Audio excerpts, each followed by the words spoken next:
ပရိသတ်တို့အားလုံးပဲမင်္ဂလာပါရှင်ပရိသတ်တို့အားလုံးနားဆင်မှုတွင်အချစ်စလဲကောင်းများစွာကိုတင်ဆက်ပေးနေတဲ့စူအော်ရီယိုပို့ channel ကနေပြီးတော့ကြိုဆိုလိုက်ပါတယ်ဒီကနေ့မှာတော့ပရိသတ်တွေအားလုံးနားဆင်မှုတွင်ရွေးချယ်ပေးထားတဲ့ဇလံကောင်းလေးကတော့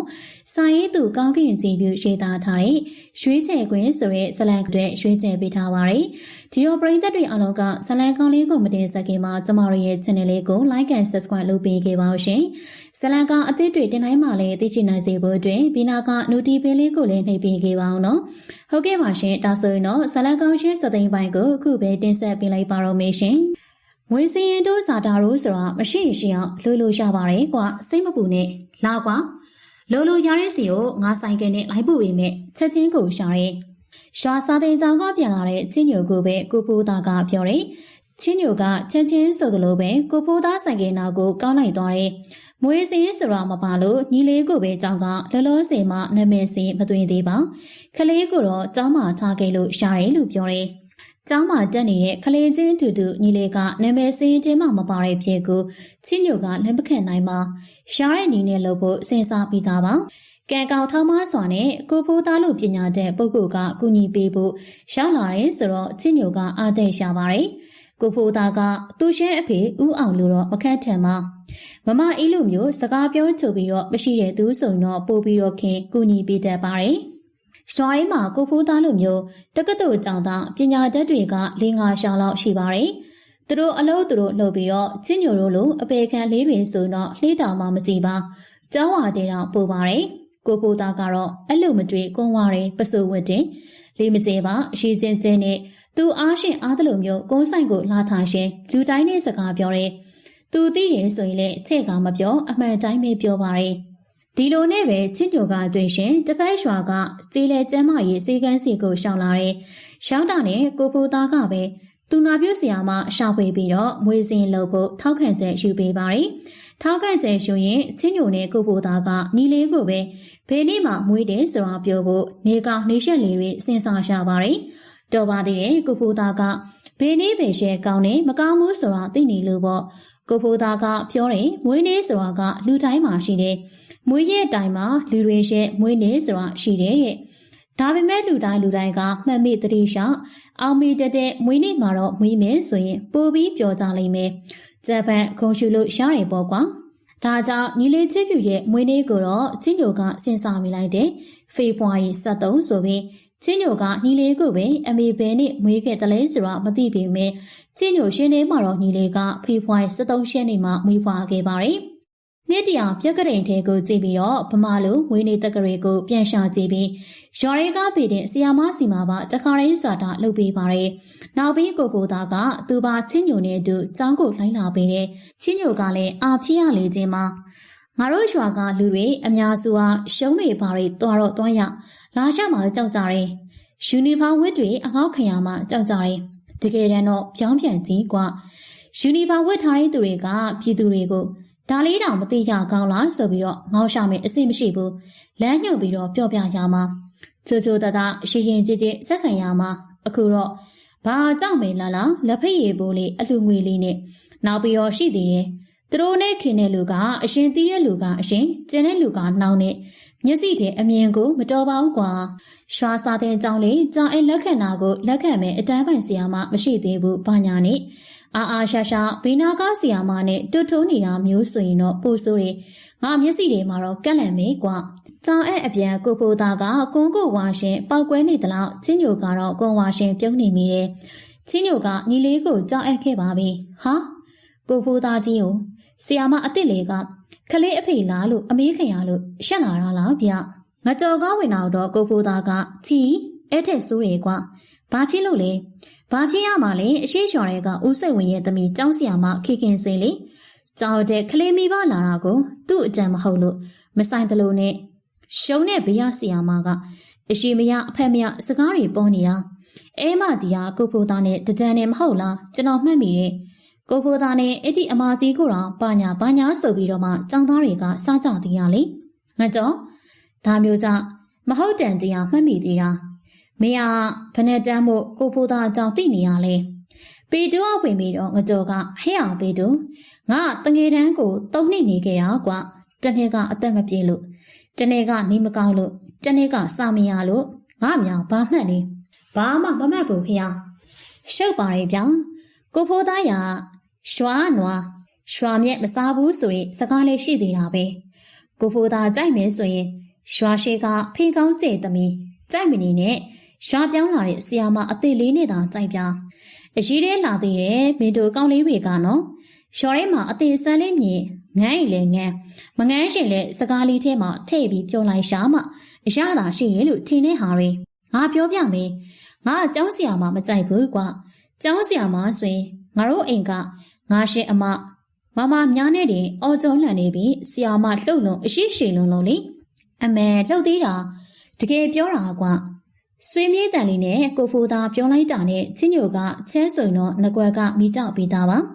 ဒါကြောင့်ငကြုံနဲ့ပေတို့သဘောကောင်းတဲ့ကိုဖိုးသားကြီးကိုဝိုင်းစားနေတယ်ဆိုတာကိုဝင်ဟန်းလူပြေဝဲဝဲကြွကြွခွင့်ပြောလိုက်တယ်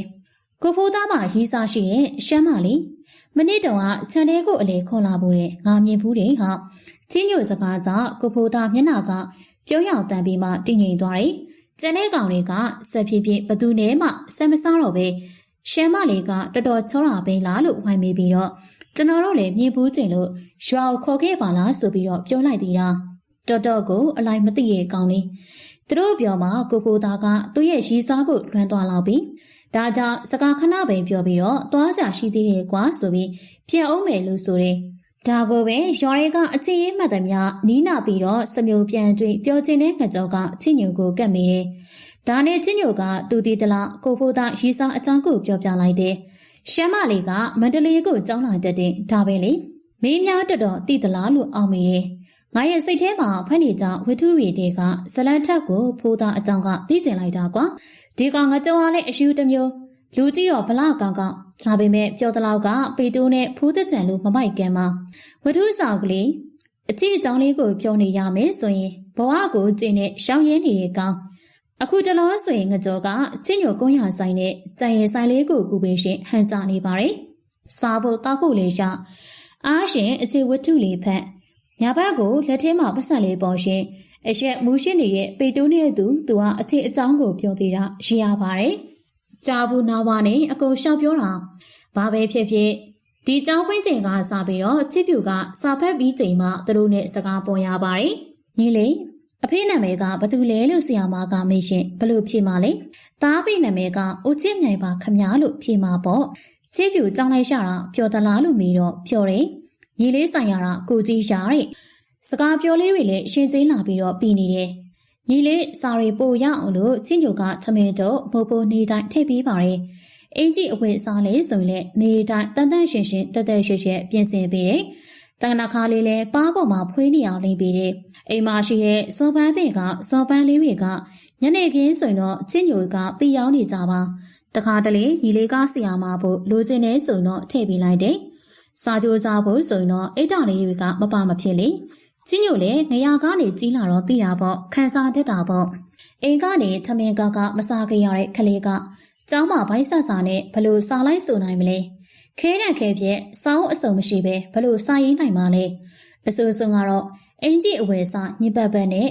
တနက်ခါမပါမဟုတ်ဖို့မပါဆိုရင်ဘယ်တငယ်ချင်းကပေါင်းကျင်ပါလဲဒုတိယပေတိုးဆိုတဲ့တငယ်ချင်းကရောရှိနိုင်ပါမလားညီလေးစာကြိုးစားမင်းဆိုရင်ကိုကြီးကစပိန်လှလှလေးနဲ့ကြော်ဖို့အိတ်လေးတစ်လုံးဝယ်ပေးမယ့်အကြောင်းတွေလေညာတိုင်းကိုပြောပြဖြစ်တယ်ညီလေးအားမငယ်ရအောင်မျက်နှာမငယ်ရအောင်ချင်းညိုကတက်နိုင်သမျှဖြည့်ဆည်းပြီးတယ်တကယ်လည်းဖြည့်ဆည်းပေးခဲ့ပါတယ်ချင်းညိုငငယ်တည်းကအပြေအဝမရရှိခဲ့တဲ့ပြေးဝခြင်းတွေကိုညီလေးကိုရရှိစေတယ်ဒီနေ့ချင်းညိုကနည်းနည်းစောစောထမင်းထားချက်ညီလေးနည်းနည်းစာစားဖို့အတွက်ကျဦးကျော်နဲ့ဖညာကျော်လေးကိုထမင်းစားစီပါတယ်မနေ့ကညီလေးကငကြိတ်ပေါင်းနဲ့အကျော်စားထားနေမို့လားနေလေစားကိုတော့ရွာထဲမှာစပိန်နဲ့ဈေးလေရောင်နဲ့ဒေါ်စောစီကပါတဲ့ဟင်းကောင်းလေးတစ်ခုခုဝဲချက်ပြီးမှပူပူနွေ့နွေ့တွားပို့ရမယ်ဟိတ်ကောင်ပေတုံထဒီနေ့မင်းပဲအလုံးမရှိလို့ချစ်ပြူကြောင်းသွားပို့မယ်ဆိုချင်းညိုကနိုးရာနဲ့ပေတုကလည်းကြပြကြရထပြီးတော့မျက်နာတက်တယ်ပစိုးလဲဖို့အင်ကြီးလဲဖို့နှခါမပြောရှာပါပေတုကလည်းငငယ်ကလေးဘွားတုံးကလိုပဲညစ်တင်းညစ်ပဲပေဆွတ်ဆွတ်မနေတော့ပါသူ့ကိုယ်သူလူပြိုပေါက်တရားလိုသတ်မှတ်ပြီးတော့တန်းလိုက်တယ်များရှိုးထုတ်ပါတယ်စပိန်ညက်ဆိုင်ကိုလည်းစပိန်မရှိခင်ကလေးကအပြေးသွားပါတယ် ပေတိုကသူ့ကိုယ်သူပဲစံတိုကိနဲ့လိုက်ဖက်ပြီးတော့ချုံမောတယ်လို့ချိန်မှတ်တဲ့သူပါသူရဲ့ကြက်ပုံနဲ့လုပ်ငန်းလုပ်အားခရမယ်ဆိုတော့၄ပုံတစ်ပုံကချစ်ဖြူရဲ့မဟုတ်ဖို့တစ်ပုံကတော့ချင်းညိုကိုပေးပါတယ်နှစ်ပုံကတော့သူကွန်ဆာဆေးလေးအရက်တောက်ပါတယ်ပေတိုအရက်တောက်တာကရှမ်ပန်ရက်ကတခါတလေမှအပေါင်းအသင်းဆိုလို့ပွဲတော်ရှမ်းမို့ဆိုတော့ချင်းညိုကအပြစ်မပြောပါဂျာရဲ့ဘာအကြောင်းရှာမှမမေရရမရှိလဲပဲတောက်လာမယ်ဆိုတော့ပြောရတယ်ပေတိုကလည်းမူမူကကန်နဲ့ပြန်ကျဲပါတယ်ဟဲ့ရောက်ချင်းညိုယောက်ျားနဲ့အရှဲဆိုတာကပေါက်ပြားနဲ့မျက်လိုပဲကွာဘလို့လို့ပြီးတော့ကင်းနိုင်မှလဲကင်းလို့လည်းမဖြစ်ဘူးအဲ့ဒါမင်းသိလားမင်းမသိလဲနေကွာငါရဲ့ညီလေးချစ်ဖြူသိတယ်ချစ်ဖြူညီလေးကိုကြီးနားလာစမ်းကွာကိုကြီးကိုချစ်တယ်မို့လားချစ်မမွေပေးစမ်းဖေရပေါက်ခရစကားတွေပေတိုမူပြီးတော့တက်လာလိမ့်မသိချစ်ဖြူကတော့ပေတိုခေါ်တိုင်းတော့တယ်မွေမွေပေးစမ်းဆိုရင်ပြီးသေးတာနောက်နေ့အမူးလိုအန်ရင်တံမြာသေးကရှာတကြားတောင်းဝယ်ပြီးတော့တံမြာရှိကတိုက်ရသေးတယ်နောက်ကျော်တွေကနေပေးဆိုရင်နေပေးနေလေကိုကြီးတောက်ချင်းမတောင်းနေတော့နော်ဆိုတာကပြောပါသေးရဲ့ခွေးမိတောက်ကြည်တောက်ဆွတ်ဆွေအကောင်ကပျော်တော့တပတ်နောက်ရှယ်ပတ်ဆက်လေးပေါ်ရင်တော့ခေါင်းဆိုင်ပြီးတော့အိမ်ထဲကိုပဲလေးဘက်ထောင်းတဲ့ဝိမတက်ပါချင်းညိုကပေတိုးကိုဘလို့ပြောစုံမရှာမန်းကိုမသိတော့ပါပေါက်ပြားနဲ့မြက်မကင်းတာမြေစည်းပေါ်ကမြက်ပိတွေပြောင်းတလင်းခါပြီးတော့ကြည်ကောင်းနေကွာမင်းနဲ့အရှက်မကင်းတာကြတော့လေးဘက်ထောက်ပြီးတော့လူကနေခွေးဖြစ်သွားတာကြည်ရဆိုးရဲကွာဒါကိုရောမင်းသိရလားချင်းညိုကဒီလောက်ပဲပြောတယ်နည်းနည်းစောစောပူညံမလုံးချင်မှာကိုကစီရောက်ရှအောင်မှာအိမ်ဝိုင်းနဲ့ကုန်းဆိုင်ရှေကလမ်းမပေါ်မှာတပြက်စီလဲပြီးတော့ရှေးပြန်နေငကြုံတဲ့အတူကွန်ရက်တွေစိတ်ရတယ်ကိုသည့်အစိုးကိုအခွန်တော့အုံသည့်အချောက်ကိုခွဲအတွင်တွေကအစံလေးတွေကိုချစ်ဈေးတင်လာမှဟင်းဝဲပြီးတော့လက်စာနဲ့တန်းကြုံရတယ်ချင်းညိုရဲ့သူမတူကိုရဆဲစိတ်လေးကနနက်ခင်းမှာကောင်းဆိုင်ချိန်လေးရှိချိန်မှာဆိုတော့ပို့ပြီးအဆောင်တွက်ပါတယ်စီတကြီးမေခင်တုတ်ကချင်းညိုရဲ့ကွန်ရဆိုတော့အသေးဆွဲပါချင်းညိုကသူ့ရဲ့စီလေးမှာကောင်းဆိုင်လေးရှိလိုက်လို့ဖူတော့ခေလဲခင်ကြပါတယ်ချင်းညိုကိုချစ်လေချစ်ရှာပါတယ်ကောင်းဆိုင်လိုက်တုံးကလည်းဒေါ်ခိုင်တို့ချက်ပို့ပြီးတော့အရှိပေးပြီးတော့ကျိုးတွေဘာတွေလဲခိုင်းပါတယ်ချင်းညိုငါသာအမေတို့အတွက်အုံကြော်ဖော်ဖော်လေးနဲ့1000ဘိုးလောက်ထုတ်ထားစမ်းမနေ့ကျရင်လာရှုမယ်ညကလေးကဝင်းမှာသွားတယ်အမေတို့အတွက်900ထုတ်ပေးအပြီးအမေတို့ကကွက်တိရှောင်းချလာတယ်မေတို့ရောက်တာနဲ့ပဲချင်းညိုကအမေတို့လောလောဆယ်စားဖို့900တရားရှာပြီးတော့လမ်းပေးတယ်အမေတို့စောသားပြီနော်အေးစောတယ်ငါသားရဲ့ဒီနေ့အမေတို့မြောက်ဘက်ကတောဘက်ထိတွားရမှာလေဘာတူလဲလေဦးတီအောင်ရဲ့လေလေကောင်းရင်ပြောတဲ့ချင်းညိုကအမှတ်တရပြောလိုက်တော့အမေတို့ကကိုယ်ထွေးလိုက်ပြီးတော့အေးဟုတ်ပါတရားမနေ့ကကောင်းရင်တွေကိုပျော်စီစီနဲ့ဆက်လာတယ်ဘလို့မကိုစားမရဘူးနန်းစင်ကို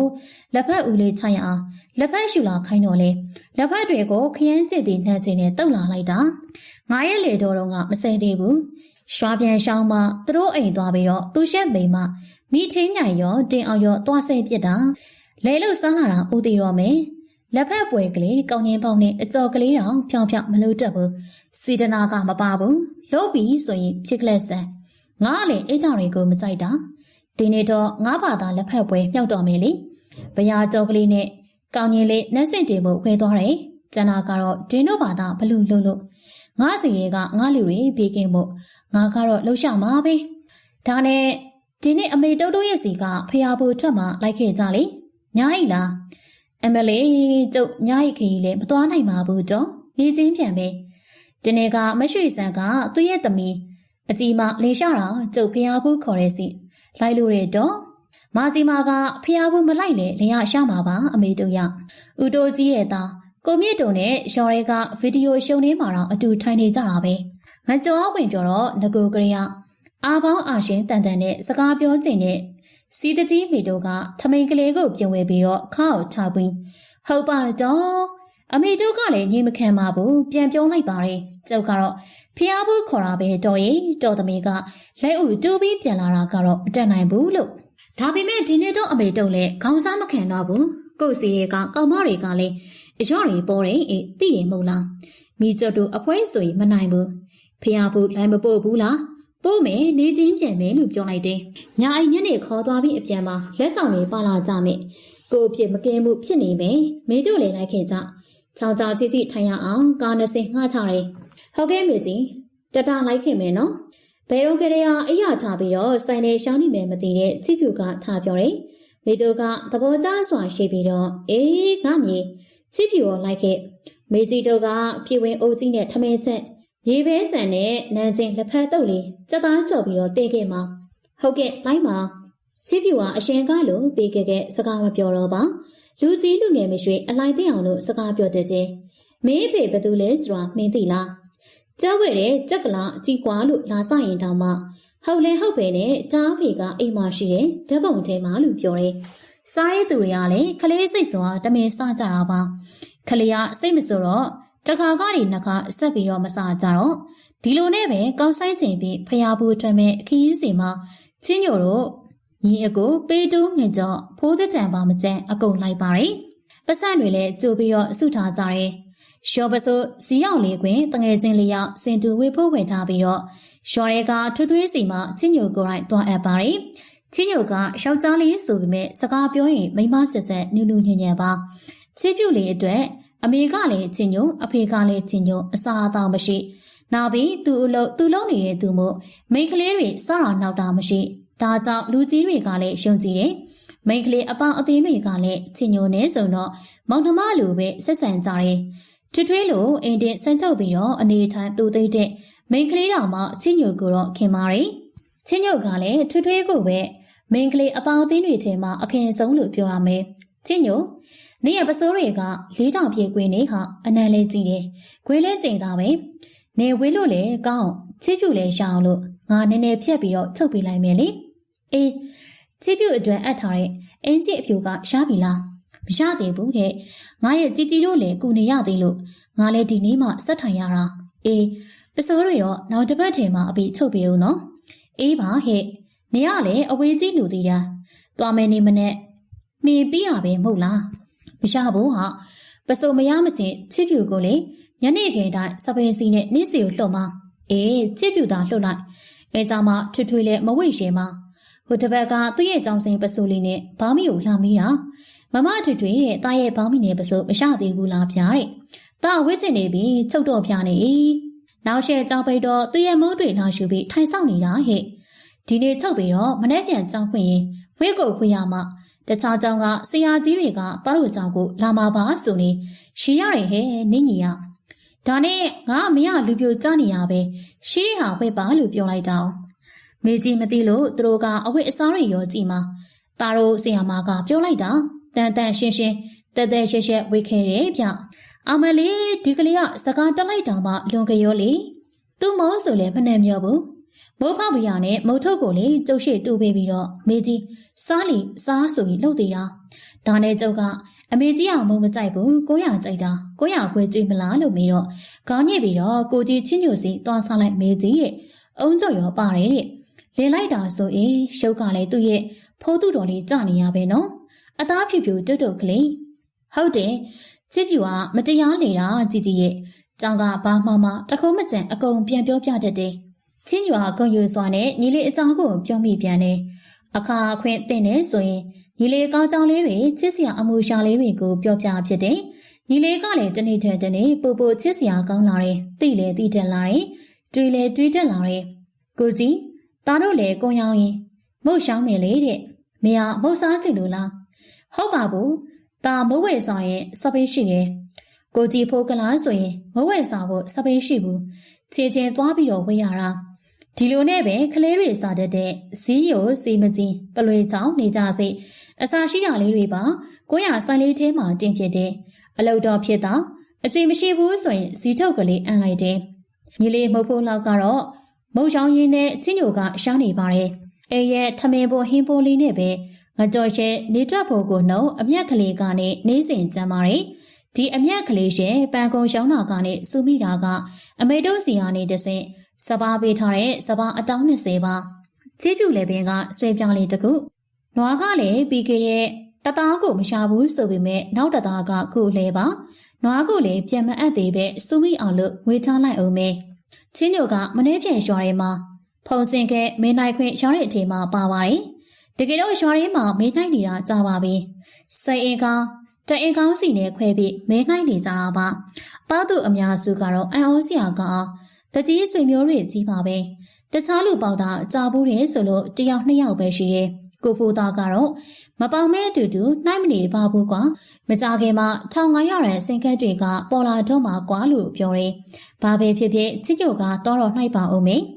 နိုင်ခွဲရှားတယ်ဆိုတော့လေမေပအောင်လေဖျားရှိကိုလိုက်သေးတယ်ပေတူကမင်းစင်ကက်ပေါ့ရင်ငါကိုဖိုးသားလို့ဟန်ဆက်ကလေးဝေမယ်ကွာတဲ့ငါတို့ဖုံးကန်ရှာအောင်ငကြောကတော့ပေါင်စင်ကောင်လို့ရှောင်းစားပြီလားဆိုပြီးတေးသေးလေးနဲ့ဘယ်ထီတစ်လုံးဝယ်ပါတယ်မှန်ထားခောက်ပီကိုလေးဆက်ကလေးခွေရအောင်သူလည်းစူထထလေးစိုက်မယ်လို့အကြံပေးတယ်ငကြောကစကားခွေကြည့်ကျင်တာကိုဖိုးတကြံကတော့ဟဲ့အောင်ချင်းညိုမင်းမဲပေါက်ရှင်ငါမင်္ဂလာဆောင်တဲ့အခါမှာလက်ဖွဲ့ပေးခွာလို့ဆက်ဖြည်းဖြည်းပြောလာပါတယ်ဖိုးတကြံဆိုတဲ့အကောင်ကမိမလူချင်းနေတာနနက်ကိုလှူးနေတာပါဒီတရင်ကျွရင်မိမရှိတော့မယ်ဆိုတာကြီးလုံနေတယ်ချစ်ပြူကတော့ပေတိုးနဲ့တလီတန်တဲ့ထုံးကင်မယ်ထုံးကင်ချင်းကိုရရှာကွာလို့ဝိုင်းစားတော့ပြအောင်ပြန်ပြောပါတယ်ဖုံးကင်မယ်ကွာအေးကွာဖုံးကင်မယ်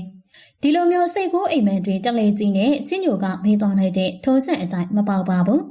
ဒါပေမဲ့ချင်းညိုကပေါ့ပေါ့ပပပဲစိုင်မာကိုရရှာပြီးတော့မိုးရှောင်းဘီလီယက်ခွန်အကောက်ကငကြောကတော့စေပြန်ရှုံတဲ့အုံတီကိုထိုင်ခွဲပေတူကတော့အိမ်ဘက်မှာပဲသူရဲ့ကြက်တွေကိုကြက်စာကျွင်းရင်ကြက်တိုင်းနဲ့လဲမဲဆိုပြီးတော့ဂတိဖေးထားတဲ့ကြံမတန်းမလေးတွေကိုစုနေပါတယ်ဒီအခိုက်မှာအုံမောင်နဲ့ကျောင်းအောင်ကဆိုင်ကယ်နဲ့ရှောက်ချလာတယ်ကျောင်းရဲ့အဖေကအတီအတီခူးချိန်ဆိုရင်မူဆယ်ကနေချလာတယ်ဆိုရင်ခုံနဲ့ရှိုးဆိုးဆိုင်ကယ်ကြီးတပြင်းပြင်းနဲ့ဖင်ကောင်းကျဲသေးတာ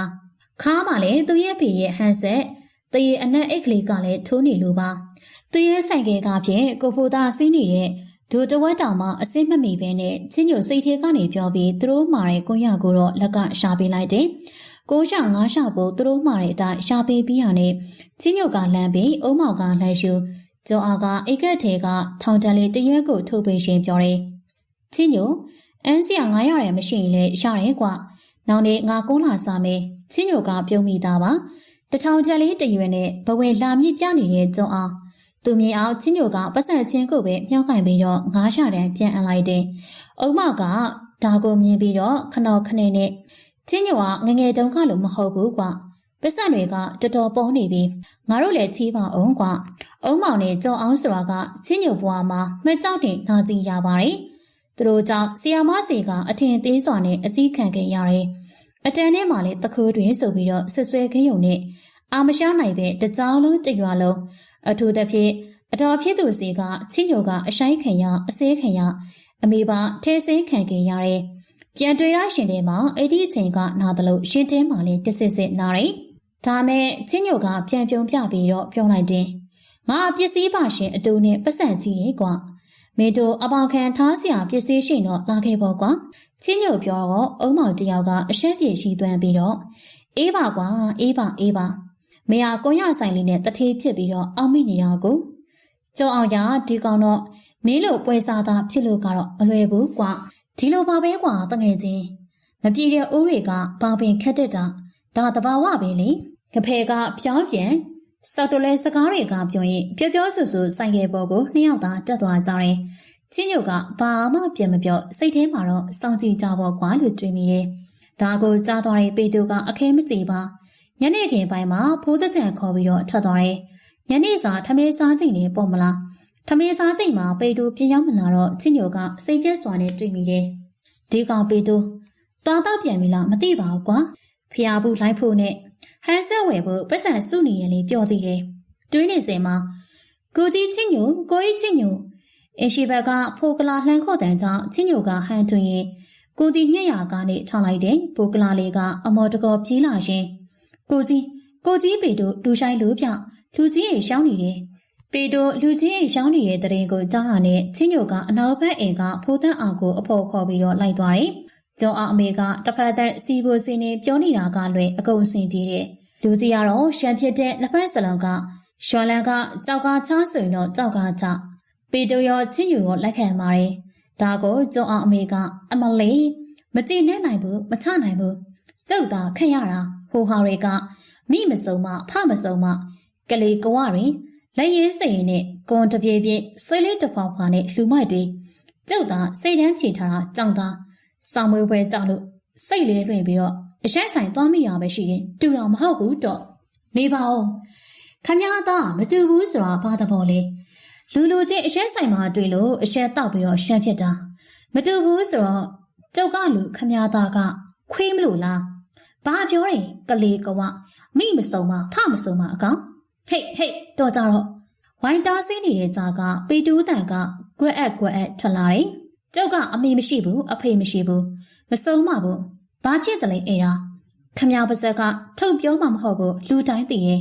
ကလေးကဝကောင်ကကိုယ့်ရဲ့ထမင်းကိုရှာပြီးစားနေတာပြသိလားစပွဲဝိုင်းနာကလူတွေအကုန်တိတ်ဆိတ်သွားတဲ့ချင်းညိုကပီတိုကိုကြည့်လိုက်တယ်မျက်ရည်မကြောက်ထိန်ပြီးတော့သူ့ကိုယ်သူအာတင်ထားပုံရှာတယ်ချင်းညိုကမင်းမြိုင်ကိုတတိရှာတယ်မြေမြိုင်သာရှိမယ်ဆိုရင်ကျော်အောင်ရဲ့အမေလောက်ကတော့ပေါင်မွားပါပဲအသားလေးဝေလုံးပြီးတော့လက်ညှိုးတို့ပြောဆိုပြမှာတို့တောင်ထီလို့ကတော့မင်းမြိုင်ကမရှပါချင်းညိုကပီတိုကိုကြည့်ပြီးတော့ဝင်နေတယ်အခုထိပီတိုဘက်ကနေစကားတခုံးမြောက်ဝင်မပြောနိုင်တဲ့ကိုရှင်အဖြစ်ကိုလည်းချင်းညိုကစိတ်တူမိရဲ့ချင်းညို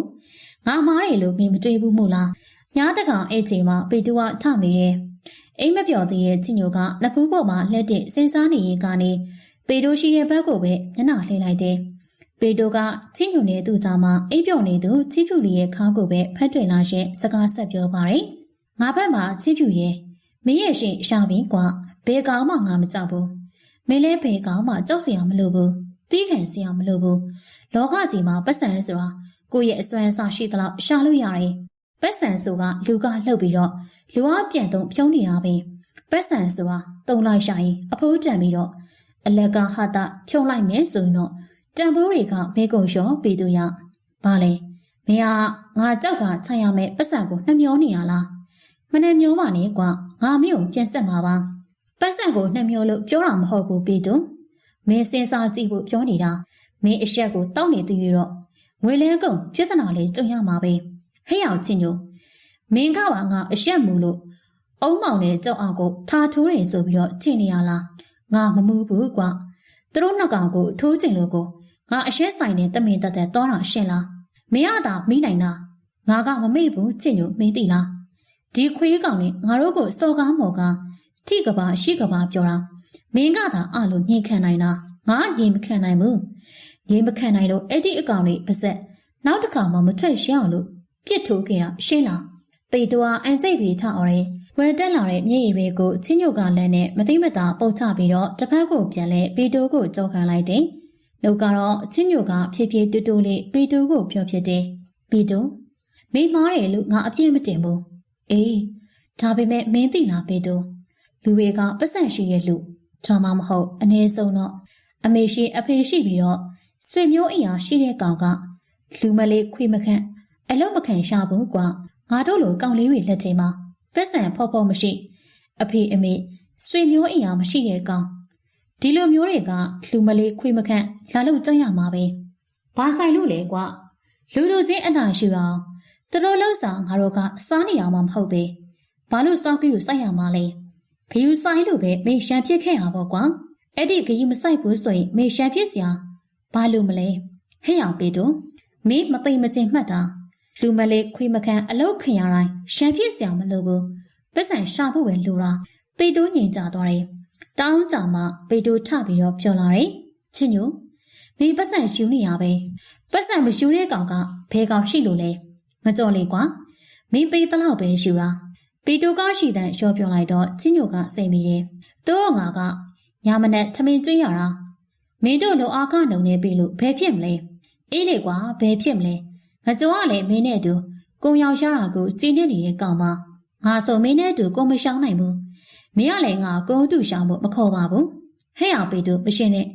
မင်းစရဲအကောင်ကချိန်ငိမ့်နိုင်လို့လားအေးလေမငိမ့်နိုင်ဘူးဒါကြောင့်ငါမင်းတို့နဲ့အတူတူဖျားဖို့သွားပြီးရင်ကားနောက်ကိုလိုက်တော့မှာဘဲကားလေရွာထွက်တဲ့လိုင်းကားလားအိုးယူတာကွာငါဘာဖြစ်လို့ရွာထွက်တဲ့လိုင်းကလိုက်ရှာမှာလဲတမ်းမြတောင်းတွေချပြီးပတ်ဆက်လည်းအများကြီးမရဘဲနဲ့ငါမှုစေတော့တဲ့ကုန်ကားကြီးတွေအနာကိုလိုက်မှာကွာတရက်ချိန်တုန်းကခင်တဲ့ကားသမားအကူကြီးနဲ့ငါစကားပြောကြည့်ပြီးပြီညီလေးတို့ကြိုက်တဲ့ချိန်ဖုန်းဆက်လိုက်အလုပ်ကတော့မရှာဘူးတဲ့ကုန်ထမ်းမှုကြိုက်တဲ့ပွဲရုံနဲ့ကြိုက်တဲ့ကားခေကြိုက်တယ်လို့ရွှေပဲတဲ့ ပတ်စံကတော့ညီလေးတို့ရွာကလှူအားကားတဲ့ငါစာမကပိုတယ်လို့ပြောတယ်ကွာပေတိုစကားကြားကနေချင်းညိုကဝမ်းသာတင်တာကိုအမောင်တဲ့မျက်ရည်ပေါက်ကြနေမိတယ်တကယ်ဆိုရင်ပေတိုစန္ဒာတွေကပြေတော်မင်းလေပေတိုကရွာကနေထွက်ပြီးအလုပ်လုပ်ပတ်စံကိုရှာကျင်တာပေတိုလိုချင်တဲ့ဖုန်လေးဝင်နိုင်ပြီးဆိုင်ကယ်လေးဝင်နိုင်တော့မှတငယ်ချင်းပေတိုအဝေးမှာအလုပ်လုပ်ရင်ပတ်စံတွေအများကြီးစုနိုင်လာပါစေလို့ဆုတောင်းပြုရမှာပဲငါပေတိုကိုဝမ်းသာကွာငါရွှေမီနဲ့မင်္ဂလာမဆောင်ပဲပေတိုနဲ့အတူတူကုံကာနာကိုလိုက်သွားရှာမှာဒါဆိုပတ်စံလေပေါ်ပေါ်ကြိုက်ရှာပူညံလဲမကြားရှာမှာကွာဟဲ့ရဖိုးတဲ့ကျန်အခုမှရှောက်ပြီးတော့ရှောင်းမနေနဲ့မိမယူထားတာဘယ်နှလားရှိသေးလို့လဲဟုတ်တယ်ကွာမင်းသူများသားသမီးယူထားပြီးတော့ဘာအခုမှပူညံဆိုပြီးတော့လာအတင်းတုံနေရလဲမင်းတော့နော်နားတော့မယ်ကိုရှင့်မိမမကောင်းကြောင်လာပြောနေရလားအမလီတော့ဆန်းမငကြုံရငါရှောင်းလာတာနေနေလို့ငါယောက်ျားနဲ့ငါ့ကိုထပြီးတော့ညှို့နေရချင်းညိုငါ့ကိုစီးပေါင်းတို့တထုံလောက်ကျွေးစမ်းဟာအလက်ကနော်မသားငါနေကွန်ကျွေးနေမှာစီးပေါင်းထုတ်လေတထုပ်ဖို့တော့ထင်မှတ်ထားနဲ့မှတ်ထားလို့ကတော့တွေ့မယ်အမေလေးလိုက်ဖက်လိုက်တာဆိုတာစူစကားပုံနာနော်တကယ်ကိုလင်းများရှော့လှူတာအကုန်စားကြချင်းညိုကလှမ်းပေးတဲ့စီးပေါင်းထုတ်ကိုပဲရွှေမီကကိုရဆိုင်ရှိကအသားခုန်တန်လေးပေါ်ထိုင်စားနေပါတယ်လင်းသားရှိလိုက်တာဒီကောင်မရွှေမီကလည်းခလေးစိတ်ကမကုံသေးပါဘူးအေးမကုံဆိုရင်အသက်ကလေးရလေခလေးသက်သာရွှေရဲမှာအပြိုစင်းဝင်ပြီးတော့အလှမင်္ဂလာဆောင်တွေမှာအပြိုလိုက်တာဘာကြသေးလို့လဲဆိုရက်အမေတို့စကားလို့ပေါ့တကယ်တော့လေဟိုတင်းဟိုဟာလှုပ်ချင်လို့ယောက်ျားမိန်းမယူနေကြတာဘာမှလည်းမသိတဲ့ကြဘူးစီဝါရေးဆိုတာဝေးစေစုစိတ်ကောင်းနဲ့ဖိုက်ပြမဲလို့ထင်နေတာမိန်းမကစားစရာမရှိယောက်ျားကိုနားဘူးယောက်ျားစရေကောင်ကလည်းမရှိအေးရှိအေးသွေးဘူးတော့တလားနှစ်လားလုပ်ငန်းကိုတဲကြီးမဲကြီးလှုပ်ကျွင်းကျင်တာနောက်တော့လေခွေးမီတောက်ကြီးအောင်စုပ်ပါဒီကြားရဲ့ချင်းညိုမှမနေနိုင်လို့ငပိတဲ့ကအိတ်စားတဲ့ကခွေးမောင်ဆိုသလိုဖိုးတကြံကိုလေလုပ်ငန်းလုပ်ပုံမှန်လိုက်ဖို့ပစ္စက်လေးပါနေစုဖို့နားချလိုက်ရတာမရွှေမီကတော့ကလေးလိုပဲမဟုတ်စားမပြက်နှုတ်ခမ်းနေဆိုမပြတ်ပါအေးဟဲ့ချင်းညိုနေလဲဗီဒီယိုဆက်ဝယ်လေဟာငါတို့လာကြည့်မှာပေါ့နင်တို့ကြည့်ဖို့ငါဘာလို့ဝယ်ရမှာလဲပစ္စက်အပေါ်ခိုင်အံ့ဩပမသားကဆေးကိုကုတ်တင်ဟဲ့ရွှေမီနေရလက်ထဲကစီပါထုတ်ချဆန်ငါအများကဆေးကုတ်တင်နဲ့ဟိုနေရလေနေကျွေလိုက်တဲ့နေကြဆေးထုတ်ပါကွန်ဖိုစင်းထဲမှာမှတ်လိုက်ရှာမလားပြောအေးပါဖိုးတဲ့ကျန်လုံအားခရှိုင်လေနေသားအကုန်ရှူလိုက်တော့နေလေလောက်ခကြီးပဲမျောမနေနဲ့နေလဲအလုတ်လုံးမှာပေါ့ငါအလုတ်မလုတ်စားခြင်းလို့ကိုရှောက်ကြားယူလိုက်တာဟေ့တည်ရလားကြားရနော်ဟိုကောင်နွားကြီးငါကြော်ကားရှိပြီးတော့လှန်စားတော့ဖိုးတဲ့ကျန်ကချင်းညိုပေးမှာကွန်တီးကိုကူညှက်ရှင်နဲ့အပြုံမပြတ်ပါချင်းညိုကတော့သူတို့လေးမယားကိုကျင်းပြီးတော့ရှင်လေတယ်မစီမဆိုင်ဖိုးတဲ့ကျန်ကအစာလေးရှင်ပူမိတယ်ရွှေမီကနောက်ထပ်ရွှေမီလို့ဟာလေဝေးမယ်ဆိုတော့ဖိုးတဲ့ကျန်ကအတော်ခံမယ်ချင်းညိုကကွန်တီးကိုညှက်ရှင်ကုန်းဆိုင်လေးထဲမှာချိန်ထားတဲ့ဓပုံလေးနှစ်ပုံကိုကြည့်မိပါတယ်ပေတိုမသွားခဲ့မှာသူကိုယ်တိုင်နေရာချချိန်ပေးသွားတဲ့ကော်ရှိလောက်ဓပုံလေးနှစ်ပုံမှာဖျားတော်တော်ကစကိုင်းတောင်ပေါ်မှာတငယ်ချင်းလေးရောက်အတူတွဲပြီးတော့ရှိုက်ထားတဲ့ပုံလေးနဲ့မင်းကွန်ပထိုးတော်ကြီးရှိမှာပေတိုးရဲ့ချစ်ညိုရဲ့ချစ်ဖြူရဲ့၃ယောက်အတူတူရှိုက်ထားတဲ့ပုံလေးပဲဖြစ်ပါတယ်ဟဲ့အောင်လေငါ့ကိုတတိရတဲ့ခါကျငါပုံကြည့်ကြနော်ဆိုပြီးပေတိုးကလည်းမှားသွားသေးတာသူရှိမှမှားသွားတာကိုပဲဘာမှမဖြစ်သလိုချစ်ညိုကနေခဲ့ပြတာတကယ်တော့ချစ်ဖြူငိုသလိုချစ်ညိုလည်းငိုကျင်ပါတယ်ဟိုနေ့ကတော့ပေတိုးကိုဖိုသားဖုံးစီဖုံးဆက်လာတယ်သူအလောက်ကအဆင်ပြေတဲ့အကြောင်းတွေပြောပြီးအလေပြက်လာမယ့်အကြောင်းတွေလည်းပြောတယ်ချစ်ဖြူကကိုကြီးပေတိုးလားတားညီလေးလေဘယ်တော့ပြက်လာမလဲအလို့ပြောပြီးငိုတယ်ပေတိုးကလည်းတစ်ဖက်ကနေငိုနေတယ်လို့ထင်တယ်ချင်းညိုလည်းချစ်ဖြူငိုတော့ရောရောက်ပြီးတော့ငိုမိတယ်လို့နဲ့တကယ်ငိုကျင်လာတယ်ကိုကြီးကအလေပြက်လာမှညီလေးဖို့အင်းကြီးတွေဘောင်းမီတွေအနေတွေအများကြီးဝေထားရဲကွာကြားလားဟယ်လိုအေးကြားလားဟုတ်ကြားရဲကိုကြီးစက်သားရင်ချက်ထားလိုက်မယ်နော်ငကြောမချက်ခိုင်းနဲ့နော်ဟုတ်ချက်ခိုင်းဘူးကိုကြီးချင်းညိုချက်ခိုင်းမှမခေါက်ချက်ခိုင်းလိုက်မယ်အေးညီလေးရောစာရီရှားရဲ့လားညီလေးဆိုင်ရတဲ့ညီလေးတို့ဆီယာမကတာစောက်စုချတာတာတင်ချအတွက်တာတော်လို့တဲ့မိုက်တယ်ဟာညီလေးစာကိုကြိုးစားရမယ်နော်ဟုတ်ကိုကြီးချင်းညိုဖုံးပေးလာအောင် ချစ်ပြူဟာသူရှင်းလက်ထဲကဟာဝေဟန်ဆက်လီအစ်စ်ကိုပဲချင်းညိုလက်ထဲကိုထည့်ပေးပြီးချင်းညိုရဲ့ကြောပေါ်တက်ကိုစီရင်ဖုံပြောတာကိုနားထောင်ပါတယ်ချင်းညိုလက်တစ်ဖက်ကဖုံးကင်လက်နောက်ထပ်လက်တစ်ဖက်ကချစ်ပြူခြေထောက်ကလေးကသူ့ရဲ့ခါကိုရဆိုင်ရှိနာလမ်းလျှောက်ပြီးတော့ဖုံပြောနေပါတယ်ချင်းညိုကဖုံးဝင်လိုက်ပါတယ်ရှော်ရဲကစင်ကဲမိမပေါက်ဘူးဆိုပေမဲ့1500တဲ့တယ်လီနော့ကတ်တွေပေါ်လာတော့ဟိုသူကဒီလူကင်နဲ့ချင်းညိုတို့တငယ်ချင်းလေးယောက်နဲ့ကင်ရှားအောင်လို့ခွဲကြပါတယ်ဖုံးဝယ်ပြီးခါစားမှဘာမှတော့မလုပ်ကြပါဘူးပြတ်သွားမှဆိုလို့ချင်းညိုမှာကိုဖိုးသားတင်ပြတယ်လို့ဖုံးအခွန်အပြောလောက်တက်ပါတယ်နောက်တော့မှ900ရှာရင်တချင်းလေးပါလေးတစ်ခါတလေမှဖွင့်တတ်တယ်သူများတွေကတော့ဖုံးနှစ်ပတ်တွေရှောင်းနေအတန်လေးကြားရုံနဲ့ဖုံးပေဖို့အကုန်ခံကောင်မလေးတွေနဲ့ရှောက်ပြီးစကားပြောကြတယ်အန်ရောချီးပြူကညတိုင်းကိုကြီးပီတူနဲ့ဖုံးပြောရှာအောင်ဆိုပြီးတော့ခေါ်နေလို့ချင်းညိုကကြကြဖုံးပြောပြပါတယ်တခြားသူတွေနဲ့ဆိုတော့မပြောဖြစ်ပါဖုံးအကြောင်းစဉ်းစားပြီးတော့မှချင်းညိုဖုံးဝယ်ပြီးတဲ့ပထမဦးဆုံးနေ့ကပီတိုးစီဖုံးခေါ်အပြီး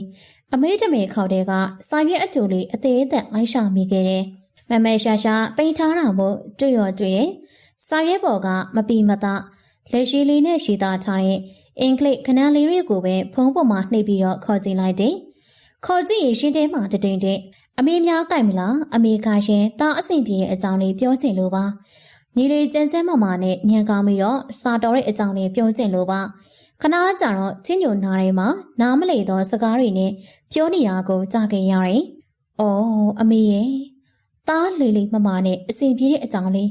အမေသိစေချင်လို့ပါ။ညအိရှာဝေးတိုင်းမှာလည်းညီလေးကိုတော့အမေနဲ့အဖေရှဲမိကလာဆောင်တပုတ်ကိုပြပြီးတော့ကတော့ခိုင်ပါတယ်။ပေတိုမရှိကြတဲ့ကနေတိုင်းလိုချင်းညိုတို့နဲ့လာအိတ်တဲ့ငကြောကလည်းတရင်အချောင်းမခဲရှာအောင်ဖျားစီမောကြည့်ပြီးချင်းညိုနဲ့ချစ်ပြူကတော့တလို့လိုက်ကတော့ပြီးအိတ်တဲ့ပေတူကအဖေနဲ့အလေပြန်လာမှလို့ပြောလဲနောက်တစ်ပတ်လူတော့ပြောတာပဲအေးငါလေးချန်တဲ့ကငပြောခိုင်သွားခုတ်ပြီးတော့အုတ်ထားအောင်ပါပဲဖိုးတဲ့ကြံကတော့ပေတူပြက်လာတဲ့နေ့ကြက်လာရှူမဲပြောနေတာသူရဲ့ကြက်တွေကရှိသေးရဲ့လားမသိပါဘူးကွာရွှေမီကသူ့တဲ့အရှင်ခဏခဏရှောင်းနေတာရွှေမီကလည်းပြင်းပါတယ်ကွာသုံးစရာမရှိတိုင်းကြက်ရောင်းနေတာငါအင်ကနမကိုအဖဲရှူပြီးတော့နွားစာလေးလို့နွားမွေးလို့ပြောတာကိုအင်းညောင်ပညောင်နဲ့ရွှာယိုကိုပေါင်းရှောက်လေကောင်းဆိုင်ချိန်နဲ့လေရေးချိန်လောက်အဖွဲတွေနဲ့တခီခီတခါဟာလှိုင်းချင်တာဂျာရဲ့ဘာအလုံးမှမလုပ်ဘူးသူ့အမေလိုပဲငကူကလေးကဖိုးတဲ့ကြံအမေကြီးကဖိုးတဲ့ကြံမကြီးတာအခုဆိုရင်တော့ပို့ဆိုးငကြောမေလည်းမိမရှိမဲဆိုရင်တော့ရှုပ်လှလှမလှလှပြင်းတဲ့မိမကိုတော့မရှုနဲ့နော်မရှိပါဘူးကွာငါအနားရပိုင်နေချင်းတဲ့အကောင်ပါပြောတာပဲငကြောရကြည့်လေလို့အောင်မိကြောက်ကပေတိုမရှိတော့မင်းကိုချင်းနေတာညနေခင်းတိုင်းငါးစီမုံလာဝဲသလိုနဲ့မင်းကိုကြာပြစ်နေရနော်မယားမျက်နှာကိုဆက်ဖြည်းဖြည်းကြည့်လှုပ်ပြီးတော့အိတ်ခံနေတာငါမြင်ပါတယ်ကွာငါအယူယူတတခင်တာပါအေးပေါ့ကွာမင်းတို့ကောင်တွေကပြောလိုက်ရင်တော့ယူယူတတပြီးမှမင်းနဲ့ဒုတိယဖိုးသက်ကြံဖြစ်နေမယ်မဖြစ်ပါဘူးကွာငါဖိုးသက်ကြံထက်တော့လှည့်ပါတယ်မင်းဆိုင်ကနေငါဖေးသွားလို့လေစိတ်ချစမ်းပါမယားငါဖေနဲ့အမေထက်ကိုပူပန်တက်လွန်ရောငါမိမမရှာနဲ့မင်းကိုကုန်းကူရှောင်းမှာပါကွာငါရဲ့ကိုယ့်အကူမရှောင်းမှာဘူးလို့ပြောနေတာမဟုတ်ဘူးငါကြောင့်ရငါပြောပြမယ်ကိုသိန်းနဲ့ကိုဖူးသားဆိုရင်ငါကိုရှင်းတွေလိုပဲမှန်တာပဲပြောပြပြီးတော့ကောင်းမှုပဲလမ်းညွန်တာငါကလည်းမင်းကိုတငယ်ချင်းအရှင်ကြီးလို့ခင်လို့ပြောပြနေရတာကွာအေးပါကွာငါနားလေပါတယ်ချင်းညိုကအမေအဖေမရှိပဲသူ့ရဲ့ညီလေးကိုတကူတဲ့စောင်းရှောင်းနေတော့သူတို့ထက်ပို့ပြီးတော့လူကြီးဆန်မဲ့ငကြောကတီးပါတယ်လျောက်အထင်မှာချင်းညိုကအသက်အငယ်ဆုံးဆိုပေမဲ့အလိမ္မာဆုံးအရှင်ကျင့်ဆုံးစီးပွားရေးညံအကောင်ဆုံးပါဒါရီကြောင့်ငကြောကချင်းညိုကိုပဲတငယ်ချင်းထက်ပို့ပြီးတော့လီစားတဲ့ချစ်ခင်ပါတယ်မိမရှိရှူနဲ့မလွယ်ဘူးကွာဦးတိုးကြီးဆိုရင်သူ့ရဲ့သားရဲ့မင်္ဂလာဆောင်ပေးလိုက်ရတာနွားတွေပြောင်းသွားတာပဲပြီးကြတော့သူ့ရဲ့သားကမိမနဲ့တထစ်တောင်ပြောင်းမပေါင်းနိုင်ပဲပြန်လာတာအေးကွာအဲ့ဒါကြီးကတော့မမိုက်ပါဘူးငါအလိုသားဆိုတော့မင်္ဂလာဆောင်ရတာနဲ့တက်အောင်မိမကို3နှစ်လောက်တော့သိခံပြီးတော့ပေါင်းပါပဲမိမေဘူးပဲကွာငါကြော်စကားကိုကြတော့ချင်းညိုကဆဲပြီးရှိမိတာပါဒီကောင်ငါကြော်ကလည်းတကယ်ကိုကောင်မလေးတွေကပြုံးစီစီနဲ့ကိုကြီးကြော်ဘာညာနဲ့လာကျူမဲဆိုရင်တော့နေကြစီထုတ်ကလေးတထုံနှစ်ထုပ်ရှဲရရရောကျွေးပြစ်ချင်တာဘာအကျင့်ပန်းကိုမသိဘူးပေတိုးဆိုရဲကောင်ကလည်းဘလို့အကျင့်တွေပါလာပြီးဖြစ်နေမလဲမသိပါဘူးကွာလို့ချင်းညိုကတွေ့ရင်တနေကိုပင်ပန်းခဲ့သမျှ ကိုကြီးတွေကိုတောင်းဆရာရှိသမျှမိဖြောက်ပြီးတော့ငငယ်တုန်းကပီတိုးရဲ့ညီလေးရှင်သူရှင်နွားတူကြောင်ပြီးတော့ထမင်းတူစားအတူကစားကြတဲ့ပုံရှိတ်တွေကိုပြန်တန်းထပြီးတော့အေးစလိုက်ပါတယ်။ဘယ်အချိန်မှရှောက်လာမှလေလို့မမျှော်ကောင်းဘူး။ညီလေးနဲ့ငကြော်ကိုစုံမပြီးတော့ချင်းညိုကတော့ကိုရှာလာဝဲသူရှင်ကိုရထားရှာပေးလိုက်ကျဲကလာသားဟင်းကိုချက်လိုက်ပီတိုးကြိုက်တဲ့ငပြောဘူးချင်းမိတုံးစီကတောင်းပြီးတော့တုတ်တယ်။ငါကလေးကိုကြော်ပြီးတော့ကြက်တုံနီလေးဖော်ဖော်လေးနဲ့ငရုတ်သီးကြော်တယ်။အကုန်ကျက်တယ်ဆိုပေမဲ့ဘိုင်းစာတက်တဲ့ချီပြူကအစားအလုံးကထမင်းမစားကြသေးပါ။နေဝင်မောင်ရှိရှူထိစောင့်နေကြပါတယ်။ဖုန်ထက်ပြီးတော့ဆက်ကြည့်လိုက်မယ်ကွာ။ဖိုးတကြံပြောတာနဲ့ချင်းညိုကဖုန်ကိုပဲချီပြူကလှမ်းရှူဆက်ဖို့ပြင်လိုက်တယ်။ဒီအခိုက်မှာမျက်စောင်းတို့လမ်းမကြီးဘက်ကကာကြီးမောင်းတန်ကြိုင်ရပြီးတော့ပွမ်ပွမ်ဆိုရင်မြည်တမ်းပါကြားလိုက်ရှာတယ်။လျားစလုံးမဲ့ကိုရဆိုင်ရှိကခုံတန်းလေးပေါ်မှာထိုင်နေရကနေလမ်းမကြီးကိုလှမ်းကြည့်တော့စနက်ပိန်ကအမိုးကိုခိုင်းပေါ်မှာတင်ပြီးလန်လန်ပြောင်းနေတဲ့သူပါသူတို့မျောနေသူကိုမြင်ရတော့ခံမဆောင်နိုင်ပဲခုံပေါက်ပြေးလွှာကြပါတယ်ကားပေါ်ကနေဆင်းလာတဲ့ပီတိုးမှလည်းသွားကြီးကိုဖေးရင်ကားစီယာကိုအနောက်ကနေဟူဟူလို့အောင်ရင်ချင်းညိုတို့ရှိရာကိုပဲလက်ညှိုးထိုးပြပါတယ်ကားစီယာကပီတိုးညွန်ပြရှာကနေကားရှက်ပေးရနဲ့ပီတိုးကကားကြီးပေါ်ကနေခုံလာဆင်းလိုက်တယ်အရှိဆုံးကနေလှိမ့်နေအောင်ပြေးလာတဲ့ချစ်ပြူကအနာလျှောက်တာနဲ့ပီတိုးရှင်ခွင်တွေကိုတန်းဝင်ပါတယ်ပေတူအားချစ်ဖြူကိုပဲအာရှပါရပွေဖက်ပြီးတော့နှဲရှာခြင်းဟာကွာငါညီလီကထွားလာချက်ကွာမိုက်တယ်ဝေလာတဲ့အင်ကြီးတွေနဲ့ကွက်တီပဲဟဲ့အောင်လေကားပေါ်ပစ္စည်းတွေကုချပေးကွာအနားလျှောက်ပြီးတော့ဘာစကားမှမပြောမျက်နှာကိုဆက်ဖီးဖီးကြီးတွေနဲ့သူ့ကိုပဲဝိုင်းကြည့်နေသူ၃ယောက်ကိုပဲပေတူအားချစ်ဖြူကိုချင်းခိုင်းပါတယ်ပေတူခိုင်းတော့မှ၃ယောက်သားကတယောက်တစ်ပါးအတန်ထွက်လာပါတယ်ငါကြော်နဲ့ဖိုးတကြံကဘာထုတ်တွေတုံးကွာမိုင်လာကြည်လားလို့ပြောပြီးချင်းညိုကတော့ပတ်စံတွေကိုပေတိုးရှိလူများဖြုံးလာသလားဆိုပြီးတော့မိကိုထုတ်နေတယ်။ပေတိုးကအဘာမှပြန်မပြောသေးပဲကားစီယာခေါ်ပြီးတော့နှခမ်းအင်္ဂလိပ်ရှိကဂျန်ပလက်ခုံပေါ်မှာနေရာချထားပြီးတဲ့ချီဖြူကတော့ပေတိုးကိုဘွားနဲ့ကိုကြည့်ကြိုက်တဲ့ဟင်းတွေချက်ထားတဲ့အကြောင်းရှီတိုးဖို့ရှင်ငယ်ထားတဲ့အကြောင်းတွေကိုစီကာပတ်ကုန်ပြောပါတယ်။အထောက်ကြီး၃ထောက်ကိုချင်းညိုနဲ့ဖိုးတကြံကမြားသိမ်လာပြီးတော့အိဆာကိုခေါ်ကြတဲ့တရုတ်ပြည်ထုတ်ဂတိပါဆောင်ထိုးကြီး၄ထည့်ကိုပဲငကြော်ကားကုန်ယူစွာနဲ့ခြံပြီးဝင်လာတယ်။အိမ်နီနာချင်းတွေကဖြတ်သွားဖြစ်လာတွေကရှက်ကြည့်ကြတယ်။အပြုံမျက်နှာဝမ်းသာမျက်လုံးတွင်အောင်မှာပေတိုးကလည်းကမကတန်းရှင်းသူအတူပါလာတဲ့ကားစီယာတွေကိုလည်းပေတိုးနဲ့တကွတငယ်ချင်း၃ယောက်ကအိတ်ဝစ်ပြူပါတယ်။ထေစားပြအာမနာနဲ့ကုံလိုကတော့အကုန်စားပြစ်ချင်းညိုမှာစံစီအပြည့်ရှိတယ်။တကူတကတောင်းဝင်စရာမလိုဘူးဗျ။ဖိုးတကြံဒါမင်းကျက်ဟုတ်ရဲ့လားကားသမားကိုပဲလောကိုလှုပ်ကောင်းနေတဲ့ဖိုးတကြံကိုပေတိုကထမင်းဆိုင်မိတယ်ကိုကြီးပေတိုမိသမျှဖြည့်ကျင်နေတဲ့ချီဖြူကထပြီးဖြည့်တယ်ဟုတ်ပါဘူးတာတို့ကျက်ကိုကြီးဖိုးတကြံကျက်တွေကကုန်ပြီမရွှေမီရှောင်းစားပြတာမရွှေမီနဲ့ကိုကြီးဖိုးတကြံကမခေါ်ဘူးလေကွဲနေရ2ရက်ရှိပြီနော်ကိုကြီးချစ်ညိုတာတို့အိမ်ကိုကိုကြီးဖိုးတကြံရောကိုကြီးငကြော်ရောလာနေနေတာအလကားကောင်မင်းကမိမထက်အားရှာတယ်လို့ကွာငါမအားပါဘူးကွာရွှေမျိုးကကြက်ဖန်တက်တာကွာမင်းပဲစဉ်းစားကြည့်ငါကြက်တွေကရှောင်းစားဖို့ဆိုရင်တညှားလောက်ကြိုဖန်ပြီးတော့အုပ်ဆောင်နေအုပ်ရှာတာအဲ့ဒါကိုကွာရွှေမီကငါမရှိတဲ့နီးလေကဘလို့များဖန်ပြီးတော့ရှောင်းဖြစ်လဲမသိဘူးဒီနေ့ခေါ်ပြီးတော့ကျက်စာဘက်ဖမ်းတာပေါ့ကိုကြီးဖိုးသက်ကြံရအေးလေကွာခလေးတောင်တည်းရဲ့စောင်းအအေးရွှေမီကအဲ့ဒီလိုဖမ်းတာကိုတော်တာပါဆိုစက်မပြောနေတော့မင်းအားတာလူသိတယ်ဟုတ်တယ်ကွာငါနဲ့ချင်းညိုလေးပြောပြီးပြီဒီကောင်အားစရာမရှိဝယ်ပြီးအောင်ပါဝယ်အားစရာပတ်စံမရှိဘူးဟဲ့ကောင်ငါလာပြီးတော့ဝယ်မအခိုင်းနဲ့ပတ်စံချေးပြီးတော့အခိုင်းရင်အခိုင်းမသားဒါမျိုးကြောက်တော့တက်တယ်ငိုတို့ထမင်းစပွဲဝိုင်းလေးမှာတော့အသားဖိတိုင်ကုန်လေးကိုဖင်ကူးထိုင်လျက်သားထမင်းလုံးကိုပဲအားရပါရလွှဲကြရင်းနဲ့စကားတွေလူပြောကြညင်ကြထမင်းအိုတွေကထမင်းတွေကိုထက်ထဲကြအဲ့ဒီကလည်းသူတို့ပြောသမျှထမင်းဆိုင်ရဲ့နားထောင်ပြီးတော့ရှိပါတယ်ထမင်းစားပြီးရနဲ့ဘဲထွေပြီးကြအောင်မှကွန်ကိုဝါရှင်ပီတိုကအထုပ်တွေကိုခွဲဝေပေးတယ်ငကြော်နဲ့ဖိုးတကြံအတွက်အဝတ်အစားတွေကထိုင်တင်တလောက်ပါလာပြီးတော့အများစုကချစ်ပြူနဲ့ချင်းညိုအတွက်ပါဒါအတွက်ကြံနေရမှစိတ်မကွန့်ကြသလိုချင်းညိုရှင်ရင်သူတို့ရှူဝေလို့ရှာတယ်လို့တွေးကြတယ်ချစ်ပြူလေးအတွက်အဝတ်အစားအသစ်တွေအများကြီးပါလာတာကိုတော့အားလုံးကအထူးကြည်နေကြတယ်ဒါအပြင်သူတို့အတွက်အဝတ်အစားတွေပါလာတာကိုကြွားကြည့်နေနှက်ကသူတို့သက်ဆိုင်ရာအိမ်ကိုပြန်ရင်ရွှာလှည့်ပြီးတော့ကြွားပါတယ် ကိုကြီးနေရတဲ့အိမ်ကညီလေးတို့အိမ်ထဲကြည်လားရွာရှိကဒေါ်ညူးတို့လိုတိုက်ကြည့်လိုက်ရင်မဟုတ်ပါဘူးကွာကိုကြီးဟာကားစပိန်ရဆိုတော့ကားပေါ်မှာအိမ်လိုက်ပွဲရုံကကိုတောင်တိုင်းမှာအိမ်လိုက်တခါတလေကားပြက်လို့ပူမဲဆိုရင်ကားအောက်ကဖြာခင်းပြီးတော့အိမ်လိုက်ကားနောက်ကကျင်းအောင်ထောင်းလိုက်အိမ်လိုက်ဒီလိုအိမ်ရတာပါပဲကွာအိမ်လောက်တော့ဖေးစိန်ရှိမလဲညီလေးရဒါဆိုကိုကြီးမသွားနေတော့လေကိုကြီးချင်းညိုနဲ့ကိုရှောင်းပတ်စံတွေရှောင်းပါပဲကားနောက်လိုက်တာကပတ်စံပို့ရတဲ့ညီလေးဖို့အင်ကြီးအဝတ်အစားအသစ်ဖနက်အသစ်အုတ်ထုပ်အသစ်တွေလည်းရှယ်ဝေးရတယ်အစာအသစ်တွေလည်းချုပ်ရတယ်ကိုကြီးလည်းဖုံးကန်ရတယ်နောက်တစ်ခါဆိုရင်ကိုကြီးဆိုင်ကယ်ပါဝင်လာတော့မှာဟုတ်လားဆိုင်ကယ်ဝေတော့မှာလားဆိုင်ကယ်တော့ဝေရမှာပေါ့ဒါပေမဲ့တားကလေအင်ကြီးအသစ်တွေကိုမမထွေချုပ်ခိုင်းပြီးတော့ဝေလို့ရပါတယ်ကိုကြီးဝေလာတဲ့အဝတ်အစားတွေလောက်သူချုပ်တာကဘယ်လှမလဲကွာဟုတ်တယ်ကိုကြီးဝေလာတာတွေကပိုပြီးလာတယ်ဒါပေမဲ့ညားဆိုရင်ကိုကြီးပေတူကတားရုံနဲ့မရှိဘူးလေပြောနေရှင်ချစ်ဖြူလေးကပေတိုရဲ့ခါ့ကိုဖက်ပြီးတော့ငိုပါတယ်ချစ်ဖြူငိုတော့တစ်ချိန်လုံးညီနေတဲ့ချစ်ညိုကအငြိမ်မနေနိုင်ပါပေတိုနဲ့ချစ်ဖြူဘက်ကိုအနည်းဆုံးကပ်ပြီးတော့ကိုကြီးပေတိုကပတ်စံနေရှာပြီးတော့ပြန်လာမှညီလေးရမငိုရှာဘူးနော်လက်ပိတ်တက်တယ်ကိုကြီးချစ်ညိုကအကျိုးတွေပြန်မရပဲနေလိမ့်မယ်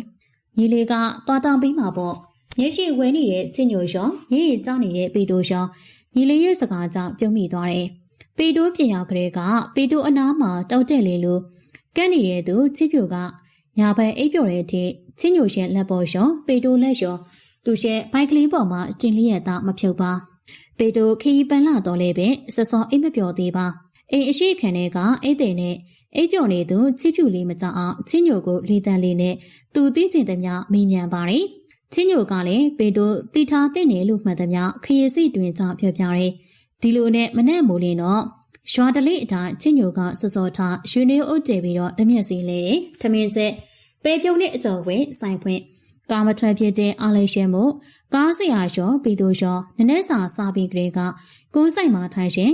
ရှော်ရဲကဆက်စုသူမှန်သမျှနဲ့ထိုင်ပြီးတော့လေးဖြစ်တယ်။သူတို့ပါလာတဲ့တရုတ်ပြည်ထုတ်ပါကင်ပိန်အဝတ်အစားတွေအလုံးကန်တွေနေစဲမျိုးကအလှတွေအကြောင်းကိုရွာသားတွေကိုတည်ကြအောင်လဲပြောတတ်သေးတယ်။ပတ်စံကတော့ကိုလုံနိုင်မယ်ဆိုရင်လုံနိုင်တဲ့လောက်ရှားတယ်ကွာ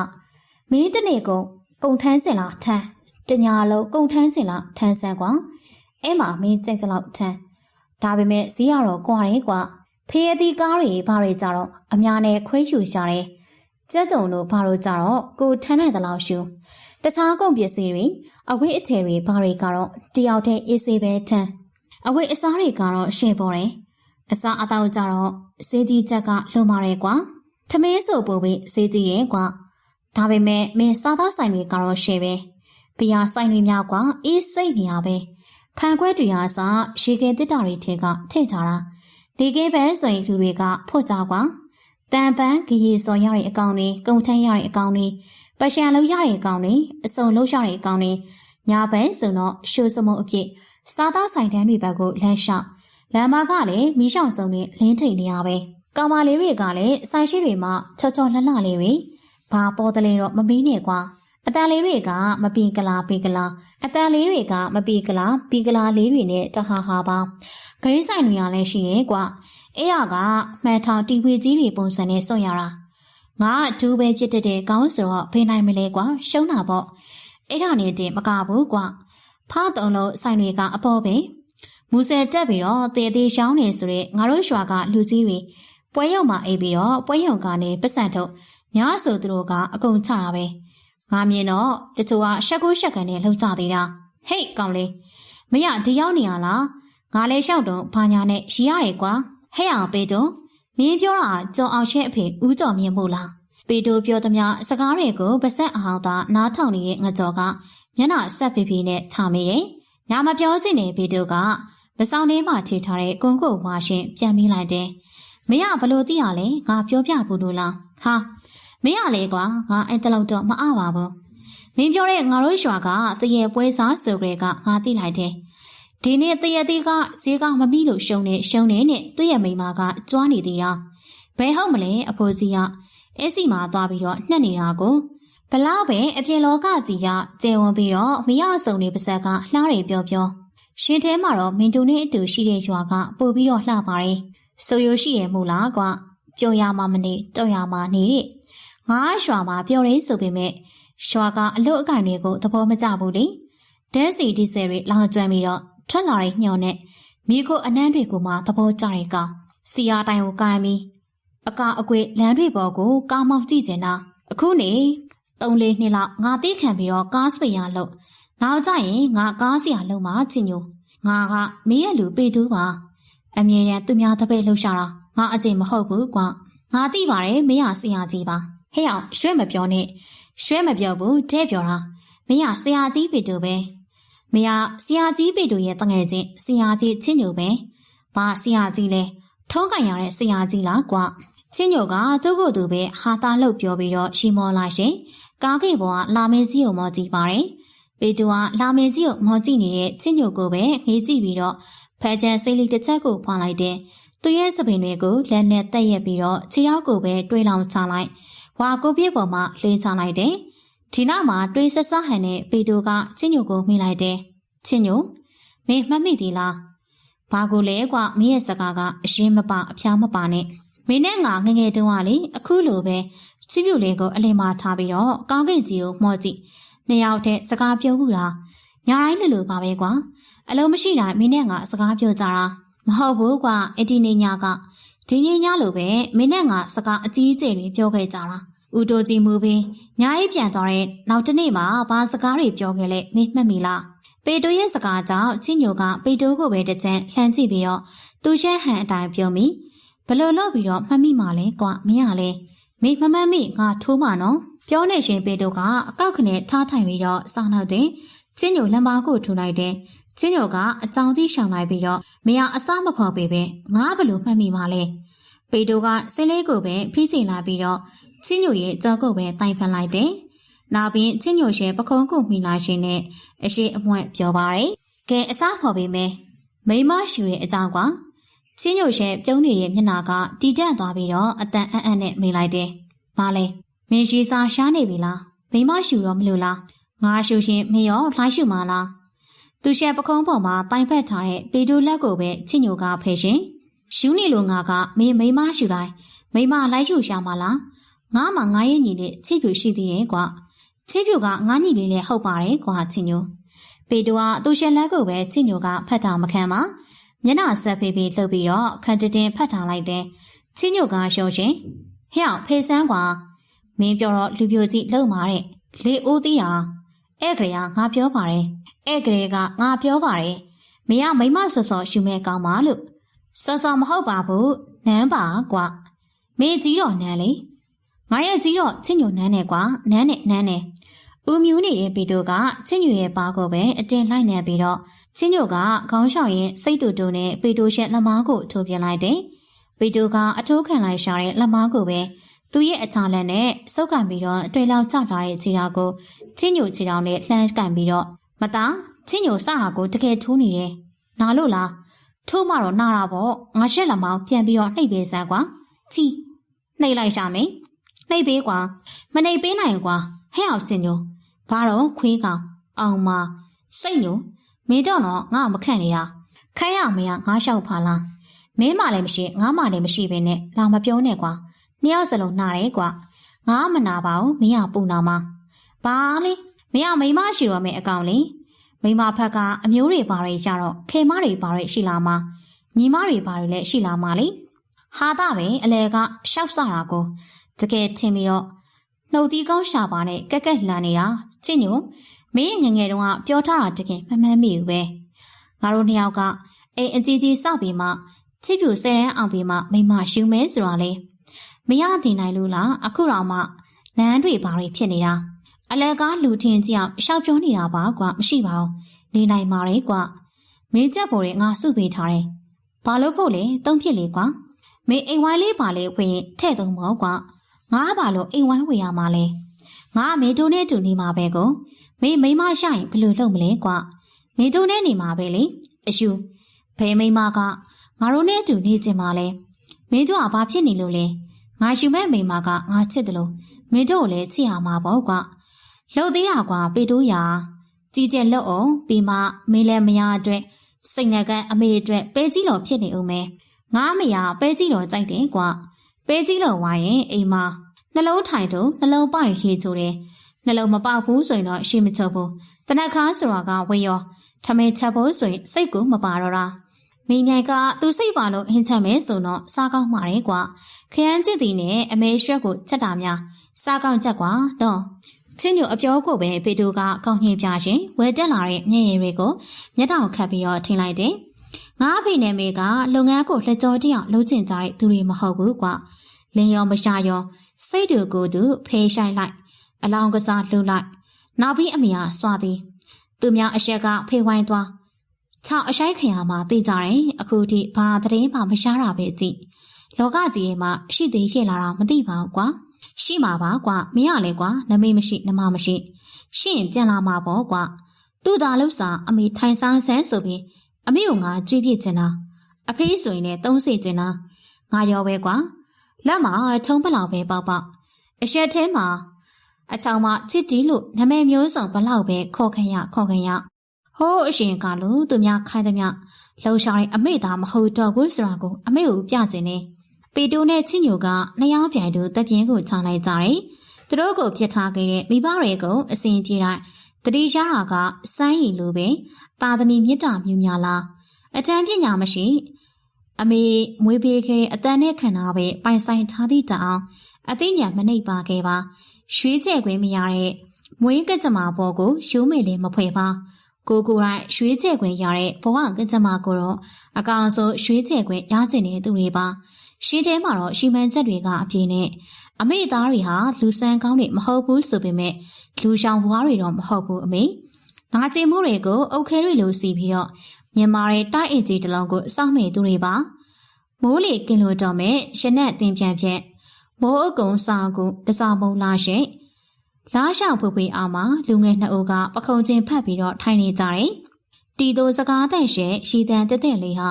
လူငယ်နှစ်ဦးရှဲရှင်းနှမှုကြပြဆက်တမ်းမှာတောင်တန်းနဲ့မြေပြန့်ကုန်းကူးနေတဲ့ကားကြီးရဲ့နောက်တွင်နဲ့ရှေကောင်းကိုပဲဗီတိုကကူတန်းတယ်လို့ချင်းညိုချစ်ဖြူငှက်တော့ဖိုးတကြံရှိရာသူနေထိုင်ခရရွာကိုလေဗီတိုကလမ်းကြုံမဲဆိုတော့ကျုံတလို့ရအောင်တော့ပြန်လာတတ်တယ်အမြဲတမ်းမဟုတ်တခါတည်းမှာရှားလာတဲ့တခါတည်းဟာဗီတိုအတွက်နှက်ကြည့်ပဲဖြစ်ပါတယ်နတ်သမီးလေးတွေရှိလို့မဟုတ်သူနဲ့ရှင်ဘက်တူတဲ့တငယ်ချင်းတွေရှိလို့ပါသူ့ကိုကိုကြီးအရှင်တယောက်လိုအာကိုချစ်ပြီးတဲ့ညီလေးရှိလို့ပါညီလေးရှင်မနေ့ပြန်မှာကိုကြီးကားထက်တော်မယ်ညီလေးပါလို့ကျင်းလဲဆိုတာဖုံဆက်မှာနော်စာကြိုးစားကိုကြီးချင်းညိုစကားရဲ့နားထောင်လိမ္မောင်နေရမယ်နော်စပိန်စင်းရင်ညာဘက်ကိုကတ်စီလဲလဲကောင်ရှောက်ပြီးမစီရဘူးနော်သူပြောသမျှတွေကိုခေါင်းညစ်ဟုတ်လို့ချစ်စရာကောင်းအောင်ဖြေတတ်တဲ့ညီလေးကသူ့ရှက်ပါးကိုပဲအားပါပေးပြီးကိုကြီးပေတူကားမောင်းရှင်ကားဝယ်စီးနိုင်ပါစေတဲ့သူရဲ့ကိုကြီးချင်းညိုတင်ပေးထားတဲ့အတိတ်နမိတ်စကားလေးပေါ့ချင်းညိုဆိုရဲကောင်ကလူနဲ့မလိုက်အုံကြည့်ရဲ့ကောင်ပါမင်းကားမောင်းချင်နေဆိုရင်ကားဝယ်စီးညာလို့ပတ်စံတွေရှောက်ပြီးတော့မဖြုံနဲ့တဲ့အဖေလောက်တာအဖေတဲ့စိုးတဲ့ပူကောင်အလကားရှောက်တိုင်းလေအရှိတွေရှောက်ပြီးတော့မတောင်းနဲ့ခဏလက်ဆောင်ပစ္စည်းတွေလည်းရှောက်ဝယ်ထည့်ပေးမနေနဲ့အစာကောင်းကောင်းစားအလုပ်ကောင်းကောင်းလုပ်စိတ်မတူနဲ့ပတ်စံကိုစုဟဲ့အောင်ချင်းညိုမေမနေ့ညကလေးကပြောနေတာတော်တော့ကွာငါမှတ်မိပါတယ်မှန်မိလေပြီးရောဒီမှာဒါငကြော့မင်းပို့ပေးထားတဲ့ငပြောသည်ပြောကုန်အောင်မယ်အလျှော့ဒါဖိုးတဲ့ကြံမနီးရမင်းစားဖို့ဖမ်းလာတဲ့ငါကြော်ပြီးထားတာမေမနီးရကြော်ထားတဲ့ငရုတ်သီးကြော်နဲ့ပဲကြော်ကရောပါရဲကွာချိုချေဘူးခွန်ကြီးတွေနဲ့ငါထည့်ထားပေးတယ်လမ်းလျှောက်ရင်အစာပြေစားဖို့ကွန်းရရောထမင်းရောထည့်ပေးထားတယ်မနီးရကိုဖိုးသားပေးထားတဲ့တမ်းများချင်းနဲ့ကျန်းုပ်ပြူထောင်းပြီးတော့စီကျန်းတက်ပြီးတော့တုပ်ပေးလိုက်တယ်နော်အေးညီလေးကြောင်းပြက်လာချိန်ရှောင်းမှငါဖုန်းဆက်လိုက်မယ်အေးလေမင်းတက်တော့လေကားပေါ်မတက်သေးပါဘူးကွာဟိုနှကောင်မလာသေးပဲမင်းရလေဆိုခုနကနှုတ်ဆက်ပြီးပြီမို့လားနေပါအောင်မရကကြော်နဲ့ဖိုးတဲ့ကြံကိုစပိန်နဲ့ဘာတော်ဝယ်ခိုင်းတာလဲမင်းမသိလေရှာတယ်ချင်းညုံနေပေတို့စကားပြောနေစေမှငကြော်တရားစပိန်ကိုပဲအနောက်အရှိတရားနဲ့တဲကြီးမဲကြီးနေလာတယ်သူနောက်ကဖိုးတဲ့ကြံကရေတဘူးနှစ်ဘူးကိုပဲတစ်ဖက်တစ်ချက်စီမှလက်မြောက်ကင်နေရေတဘူးကိုမြင်ကြတဲ့ကချင်းညိုကသဘောပေါက်လိုက်တယ်ပေတိုရှက်ကိုဘူးကိုပဲလှန်ဆိုင်ပေမဲ့ပေတိုကအလိုက်တသိရှောင်းလိုက်တယ်ငါဖို့မဟုတ်ဘူးကွာဟိုကငါရဲ့လူတွေနည်းနည်းပါးပါတော့အရှက်လေးမြင်ရအောင်လို့ဆွဲသွားတာ ချင်းညိုကဆဲပြီးပေတိုးကလည်းအပြုံးမပြတ်ပါစပိန်နီးလာတဲ့ငကြော်နဲ့ဖိုးသက်ကြံကလည်းချင်းညိုကိုဆက်ဖြည်းဖြည်းနဲ့ကြည်ပါတယ်ရှော့ကွာနှစ်ဖူးပဲရှာတယ်ကျုံမရှာတာကွာဦးစပန်လက်ရကပေတိုးကဘူးနှစ်ဖူးကိုပဲအလင်းအမြန်ရှူပြီးတော့ကားပေါ်ရှောင်းမှနှုတ်ဆက်ပါတယ်ဟဲ့အောင်ငကြော်ဖိုးသက်ကြံငါသွားပြီငါရဲ့ချင်းတစ်ချစ်လက်စောက်ရှောက်လာအောင်နော်အေးငါနေတိုင်းသူတို့အိမ်မှာထမင်းစားပြီးတော့စောက်ရှောက်လိုက်မယ်တော်သားတွေမှန်တိတာရဲကွာအရှက်မရှိလေတံကြဲကြီးတွေနဲ့နှုတ်ဆက်နေကြတာငါလိုနှုတ်ဆက်မှာပေါ့ကြည်စမ်းဖိုးသက်ကြံဟဲ့အောင်ပေတိုးရှောက်ပါစေဝမ်းကွယ်မင်းပြလာရဲ့ငါကိုဂျင်းလက်ရှင်နဲ့ရှာရိုအုတ်ထုပ်လေးဝဲခဲ့စမ်းပါချင်းညိုပစံပြင်းလိမ့်မယ်မေးပါကြီးငါပေးနေချင်းညိုကငကြောဖင်ကိုပဲစောက်ကန်ဖို့ဖြင့်ငကြောကပြင်ရှင်ပစိုးပြင်ဝဲဖိုးသက်ကြံကခလေးလိုပဲလက်နှစ်ဖက်ကိုမြှောက်ပြီးတော့တက်တာပြတယ်ပေတိုးကရဲ့နောက်ကြည့်မှန်ကိုကြည့်ရင်ရီးပြီးတော့ချင်းညိုလဲလျှောနှစေပါပဖလာစိတ်ကလေးနှမ်းစိပါတဲ့ကုန်းရကိုခွာရှင်မို့ညီလေးချစ်ဖြူကြောင်တော်တဲ့ချိန်မှာတမေရွှေပြန်ရှာရသူပါယောက်ျားပဲကွာအိမ်နဲ့ခွင်ရလို့ညည်ကြအောက်တာပေါ့အာတင်ပြီးတော့ကားဆရာဖွင့်နဲ့တချင်းကုန်လိုက်ဆိုတယ်ချင်းညိုရဲ့ချင်းညိုဘာတော့ဟာငါဒီမှာကိုရွှက်တွေကိုရေဆေးနေသူချင်းညိုအနာကိုပဲငကြောကပြေးလာတယ်ဖိုးတကြံကထိုင်ကုန်နေတယ်ကွာရွှေမီကခလေးမမွေးနိုင်လို့စိတ်ုံတရားမယ်ဆိုလားစိတ်ုံတရားမယ်ဆိုသွားဖို့ပြင်လေကွာသူထိုင်ကုန်နေလို့သူ့ရှက်မိမာကခလေးထွက်မလားကွာအေးကွာအဲ့ဒါကိုသူလည်းအားငယ်နေလာတယ်လက်ထဲမှာပတ်စံမရှိတော့လေစိတ်ုံသွားဖို့ဝင်လေးနေလားမသိဘူးအရှင်မြင့်ကတော့ပြောနေရှာတယ်တိုင်းနေစိတ်ုံဆိုရင်တော့ပတ်စံကုန်ကြတက်တာပါတယ်တဲ့ပတ်စံကတက်တာမတက်တာလူတက်ပဲသွားရှာမှာပေါ့ဘာလို့ဖေးလေးနေမှာလဲပတ်စံဆိုတာပြန်ရှာနေတာပဲအရှိကြုံထငိုဖို့ပဲတည်တယ်ရှော်ရဲကကိုဘတောင်ရဲကလှန်ငါပြီးတော့စိတ်ုံသွားရောက်ထမကြခင်မှာကာရှောင်းလာတာနဲ့ရွှေမီးကိုပဲဝိုင်းပွေးတင်ပြီးတော့စိတ်ုံသွားကြတယ်စိတ်ုံရှောင်းတော်လေးပဲမွေးလူနာကဘယ်ဆရာမမှအမတာဘယ်ဆရာဝမှအပ်ထားတဲ့မှတ်တမ်းမရှိတာကြောင့်သူနာပြုဆရာမကလက်မခံနိုင်ကြောင်းတောင်ဝကြားဆရာဝန်ကလက်မခံနိုင်ကြောင်းပြောပါတယ်ဒါကြောင့်ရွှေမီးမှာနာလီရဲ့နဲ့ကားပေါ်မှာတန်လဲဖိုးသက်ကြံတဲ့တကွခလေးဖေမဟုတ်တဲ့ငကြော်နဲ့ချင်းညုံမှလည်းညနာလေးတွေကညှိုးငယ်ပြီးတော့ငုံမဲဖြစ်နေပါတယ်တဘောကောင်းတဲ့တိုင်းနယ်စင်းရုံအုပ်ဆရာဝန်ကြီးကသူတို့မှတပါအာကုဖွေမရှိတဲ့ချင်းညိုတို့အဖြစ်ကိုနားလေဟန်နဲ့ချက်ချင်းလက်ခံပြီးတော့ခွဲစိတ်မွေးပေးဖို့သဘောတူလိုက်တယ်ကြုံလိုက်နေခြင်းမှာချင်းညိုနဲ့ငကြော်မှာကိုရှက်ပိန်မှာမွေးတာမဟုတ်ဘူးဆိုပေမဲ့ရွှေမီတယောက်ဆရာဝန်နဲ့ဆေးကုပြီးတက်တာသွားမယ်ဆိုတဲ့အသေးကြောင့်အရှင်တဲမှာပြောရတယ်။ဒါပေမဲ့သူနာပြုဆရာမကြီးကဘိုင်ကြီးရင်ဘိုင်အိတ်ရှာတယ်ဟဲ့အနည်းဆုံးမှရှိတဲ့ကြီးလက်သူနာပြုဆရာမလောက်ကိုပဲဖြစ်ဖြစ်အထားရှာတယ်။ကလေးတွေငငယ်ရွှေရွှေနဲ့ဟိုတင်းဟိုဟာလှုပ်ဖို့ဘိုင်ကြီးအောင်လှုပ်ဖို့ပဲတက်တယ်။ဘဟုတုတာကြဘာမှမသိဘူး။ဘိုင်းမကြယူတဲ့ကြတယ်နော်။ထို့လက်မဲ့ခွဲကန်အတွက်လိုအပ်တဲ့ပစ္စည်းလေးတွေအရှိကစီးဆိုင်မှာသွားဝေဟာဗျာဗလိုင်းတက်ဖိုးသက်ကြံရဲ့ကျေးဇူးကြောင့်ချင်းညိုနေပေတို့လူပြိုစစ်စစ်ကလေး2ယောက်ကအငေါက်ခင်ရတဲ့အရှိသေးမှငကြောကနားရဲကွာတားလူပြိုပါဆီယာမကြီးရှာလို့ပြန်ပြောကြရဘူးကွာလာသေးတဲ့ငကြောစောက်ယူကဘဟုတူတာတော့ရှာရဲကွာရှော်ရဲကဖိုက်ကြီးရဲ့ကောင်မလေးတွေတွင်ပြောပြရအောင်မေကောင်မလေးတွေကိုဘိုက်အဲဆိုတာမေးစီလာပြီးတော့ထိုးအပ်နေပဲနဲ့ငါမှမမွေးပြီးတတာမွေးပြီးတဲ့ဆရာဝန်တွေသူနာပြုတွေစီအဲ့လိုပြောမှာပေါ့ငါလေပါတယ်ကွာငါဖြစ်အခုထိရှင်းတုံမပြေဘူးရွှေမီကြီးရဲ့အခြေအနေကကောင်းလောက်ပါတယ်နော်ဖိုးတကြံကလည်းငိုတဲ့အရေးဆိုငိုးဖို့ပဲငယ်သေးတာကိုကွာအတွေးကြုံမရှိဘာမရှိနဲ့အေးလေမင်းနဲ့ငါကအတွေးကြုံရှိတဲ့ကလေးအဖေပဲဆိုတော့အေးကွာချင်းညိုတဲ့ငကြောက2ယောက်သားပြိုင်သူရှိလိုက်ကြတယ်ဟဲ့အောင်ဘာလေးတုံးဟာသမီးလေးကွာသမီးလေးချစ်စရာလေးဖိုးတကြံနေလည်းမတူဘူးရွှေမီနဲ့လည်းမတူဘူးဘသူနဲ့တူရတော့ငါနဲ့တူရလားမဟုတ်ဘူးကွာငါနဲ့တူရဟဲ့မသားပေတူနဲ့ငကြောငါသမီးလေးကနေတူနဲ့တူရအောင်နေတို့သမီးလားချစ်ဖြူလေးနဲ့တူတာဖြူဖြူဖွေးဖွေးတက်တုတ်လေးနာမည်ပေးတော်တဲ့ပေတူကပြောလိုက်တဲ့နာမည်ဖြူဖွေးကိုယူချင်းဆိုတဲ့နာမည်လေးပါအောင်မေတော့ဖိုးတကြံနဲ့ရွှေမိသမီးကဖြူဖွေးချင်းတဲ့ချင်းညိုရဲ့ကွန်ရဆိုင်မှာမနေ့ကနေညနေထိဖောက်တဲ့တယောက်တူလာတယ်နာမည်လေးကဖြူဖွေးချက်ပါလူတိုင်းကိုပြုံပြပြီးတော့တက်တာပြန်ရတာအမောရွှေမိနေရှောင်းလေးလှုပ်လို့ကတော့ငါတို့ကလေးလေးမထိန်ပေးနိုင်ဘူးနော်တခါလေးပြောထားမယ်အမလေးဟဲ့င ငါရှောင်းလေမလို့ပါဘူးနေတို့လိုဖိုးတဲ့ကြံသားပြောဟာငါဘာဖြစ်နေလို့လဲဘာဖြစ်ရမှာလဲနေရဦးကြီးကငါတို့ကိုခရမ်းသည်ပေးတောက်ရှည်တို့ဆိုင်ရအောင်လှူစားဖို့မြေငှားထားတာအရှင်နေမရှိသေးလို့ဘာလို့နဲ့နေရအိမ်မလို့နဲ့လေတကယ်ဆိုရင်တခါရီဟုတ်လို့ဖြေလိုက်ပါလားစိုက်ပြိုးရေးစေးကဘတ်မှာတော့ကြီးမှာပေါ့ဟဲ့အေးလေးကွာဘေးရလေအားတာပဲတင်များတွေလည်းဒီလိုပဲကိုမရှိတော့ချင်းငါပြီးဈေးလိုရတာခြေပြီးမှမမြတ်ဘူးဆိုရင်အတိုးတွေနဲ့ဘယ်လိုလုပ်မလဲမင်းတို့သာတွေးဖို့နေမယ်ဆိုရင်ဘာမှလှုပ်ဆောင်မရှာတော့ဘူးဖိုးတဲ့ကျန်မျက်မဲ့ချင်းတွေဟာစိုက်ပေါ့အေးလေငါပြောတာအဲ့ဒါပဲစကားမဆက်ချင်းညိုနေငါတို့ပတ်စံချေပြီးအောင်မတာမငါအများဗန်တိုက်များမှတ်နေလားနေရဗန်တိုက်ထက်ကိုပူတယ်မရှိဘူးငါလည်းဈေးရသေးတယ်ဟဲ့အမလီလှူစမ်းပါဟဲ့အရှိတုံးစီရနေတစင်းတော်မှနေစပားတွေပေးနေရပဲဟဲ့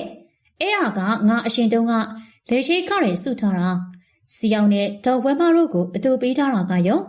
အဲ့ဒါနေပြန်တူဟဲ့နေတိုင်းပတ်စံသွင်းရတာအေးလေငါလည်းငါသမီးမွေးတော့ကနေစည်းထုတ်ပေးတာပြန်ဆက်တယ်လို့ဖြည်းဖြည်းချင်းခွဲဆက်ပါမယ်ဒီတကငါအတူလေးပေးပါမယ်ဟာအမလေးပို့ပြန်ပြီအခုပဲပြောနေပြီလေပေးတောင်းရှင်နဲ့ခရမ်းဆိုင်မလို့နေရောငါကိုဖိုးသားတို့ကိုမေးပြအောင်မယ်ဒီစဉ်ပေးတောင်းရှင်တို့ခရမ်းသီးတို့ဆိုင်ဈေးကောင်းရည်လားတခြားပါသီးနဲ့ဆိုင်ဈေးကောင်းရှာတယ်လေဆိုတာသူတို့ကစိုက်ပျိုးရေးသမားတွေအသီးနဲ့ဆုံးပွဲစားတွေကိုပို့နေရလေသူတို့ကပို့ပြီးတည်တယ်အေးဟာလှူစမ်းငါသမီးကိုဆွဲပြလေးဝယ်ပေးရအောင်လို့ဟိုကောင်မတက်ဖို့မှသူရှက်ရှောက်ကမှတုံလုံးပေါက်လို့သူရှက်တောင်ဆွဲပြလေးဝယ်ပေးတာကိုလေငါသမီးရှိမှလာလာကြွားနေတာမခံချင်းလုံးလို့ပါအေးအမလေးမခံချင်းနေလေရှောက်သားရှောက်ကြဲကအလွတ်လွတ်ပြီးတော့ပတ်စံစုပါလားဟေးငါလေးကိုလေနေလို့ငွေချတော်မဲလို့ထင်တာကိုမတာမကြိုးကြိုးဆဆဟိုကလှုပ်ကျွေးနေရကိုဖိုးတဲ့ကြံကြောင်မှနေလာထုနေမှာနေလို့ငါမထုရှဲပါဘူးငါပြောထားတာငါစိတ်ဆိုးအောင်လို့ရှင်နေ့တမျိုးငါနူမတိုက်ဘူးလို့အေးလေညာတရိษံမဆိုတော့ခလေးကိုနူမတိုက်ပဲနဲ့နေမှာပေါ့ခွေးမမွေတဲ့ခွေးသမီးလေးကြတော့နေတော့ဝိုင်းပြီးချစ်နေကြတာနော်ချစ်ပြူဆိုရင်ကြောင်းပြန်လန်းတွင်ဟိုးနေုံညီမလေးဖြူဝဲချစ်လို့ခေါ်ပြီးတော့စွန်းအားပါးတွေပြီးမုတ်တွေပါပေးတာငကြောဆိုလေငါသမီးလေးကိုချစ်ရှာတယ်သူ့အပေါ်မှာသိပေါက်ချမယ်ဆိုတော့အပြုံးကမပြတ်ဘူးနေဆိုမပြောနေနဲ့လေငါသမီးကိုလက်ရှိရဲ့စီကွယ်မလေးဆိုပြီးထမင်းကျွေးလိုက်မုတ်ကျွေးလိုက်နဲ့ငါယောက်ျားအမျိုးတွေကတော့ကဲ့ရဲ့ထူပါရတော့နာမည်ကဖြူဝဲချစ်အသားကမဲလာလို့မဲချစ်တဲ့ဟောပါဟဲ့ငါသမီးလေးကဝေးလာတော့ငါဖွေးပါတယ်နေတို့မြင်တဲ့အတိုင်းပဲသူ့အဖေအမျိုးတွေကအကျင့်ရှုပ်တာပါပတ်စံရှိတဲ့ဘာကြီးကြောက်ခင်ရဲ့အမြေကြတော့ငါသမီးလောက်မလှပဲနဲ့ဝိုင်းပုံပြီးတော့ချစ်ဝိုင်းပုံချင်းနဲ့လိုက်ကြတာချင်းညိုနေပြောတာမှန်နေဟာသိလားလူတွေကပတ်စံရှိမှလူရှာသွင်းကျင်တာငါအရှင်ကလူမလူအပ်ပဲပတ်စံမသုံးတော့ဘူးကျင်လည်းမပြင်းတော့ပါဘူးဟာငါသမီးလေးမျက်နှာငရမ်းမှဆိုလို့ဖိုးတဲ့ကြက်လေးရှော့တဲ့နာအကုန်ရှော့လို့ပြောထားတယ်သူကလည်းဟဲ့နေသိတဲ့အတိုင်းနေတို့နဲ့သာပေါင်းနေကွန်စီလေးအရှက်စုပ်နေတာပဲလောက်သေးတာရွှေမိနေတိုင်ကြောတွေရှော့ထူနေတာငါဖြစ်ငါသမီးမွေးကြရစိတ်လေးမတောက်တော့တာကြပေါ့အရှက်ကဖြစ်ဟူနေရမှာဖွားဝါတုံးမင်္ဂလာဆောင်မှာတခါတောက်တာပါဟုတ်ပါကိုရဆိုရင်ချင်းညိုစီကအလက်ကရှားမှာစားတာအေးလေးကွာအဲ့ဒါကိုမိမတွေများစီလိုအပေါက်ရှာပြီးတော့မှလာအပြင်းတင်ခြင်းနေတာဟဲ့အောင်ငါကြောမိမမရှိနဲ့ကန်ကောင်းနေမဲ့အောင်မနေရများပြောသေးတယ်ဟဲ့ချင်းညိုယောက်ျားတွေကမကောင်းသေးလားမရှားရင်ဖြာလို့လှိပ်ပြီးတော့ခေါင်းမော်တင်းရှာပြီးဖြာကိုခင်းခြေနဲ့နှင်းကျင်တာငါမရှားခင်တော့ငါပိုးဖို့ပန်းဖို့မုတ်ဝဲကျွေးဖို့ဆိုရင်ဝင်မလဲဘူးရှားလေရှားရောငါနေ့ရက်ပါဇက်ကစားနိုင်နေပိတ်တာကောင်းဆိုပြီးတော့မှပြောတာနေလဲအတူတူပဲဘလူမငါမရှားခင်တော့နေရငါမျက်စောင်းလေးပဲထိုးပြတာရှာပြီးမှနေရအစိမ့်လက်ဝါးစားမဲ့ရှုပ်ကြီးနဲ့စကားပြောတာလေမျက်လုံးကြီးကပြူပြီးတော့ဟီဟာဟာနဲ့ချင်းညိုနဲ့ငကြောင်မကုန်းတီးကိုပဲကုညက်အုံတီးကိုချင်းကွန်ရှုတ်တွေကိုရှေးစေးပြန်တန်းကူလုပ်ပေးရှင်ညင်းခုန်နေတဲ့ဖိုးတစ်ချန်တို့လင်မယားကြောင့်တဟီတဟာဟာရီမောနေရပါတယ်မနေ့ကတပတ်ကရှော်ရင်းမှာအလှူမင်္ဂလာဆောင်ရှိပြီးဆိုတော့အလှရှုပ်တဲ့ချင်းညိုတို့ကွန်ရဆိုင်ကိုဖိုးတစ်ချန်တို့လင်မယားကအမြဲလာပြီးတော့ကုညီတတ်ပါတယ်ဟုတ်ကဲ့ပါပရိသတ်များရှင် ဒီကနေ့မှာတော့စာရေးသူကောင်းကင်ကြည်ဖြူရှိသားထားတဲ့ရွှေကျဲခွင်ဆိုတဲ့ဇလံကောင်းရဲ့တတိယပိုင်းကိုတော့ဒီမှာပဲရှင်းနာလိုက်ပါဦးမယ်။အားပေးနာဆင်ကြကြတဲ့ပရိသတ်တွေအားလုံးကိုကျေးဇူးတင်ပါတယ်။နောက်နေ့ဒီမှာလေရွှေကျဲခွင်ဆိုတဲ့ဇလံကောင်းရဲ့စသိမ်းပိုင်းကိုတင်ဆက်ပေးသွားမှာဖြစ်လို့ပရိသတ်တွေအားလုံးကစောင့်မျှော်လို့နားဆင်ပေးပါအောင်ရှင်။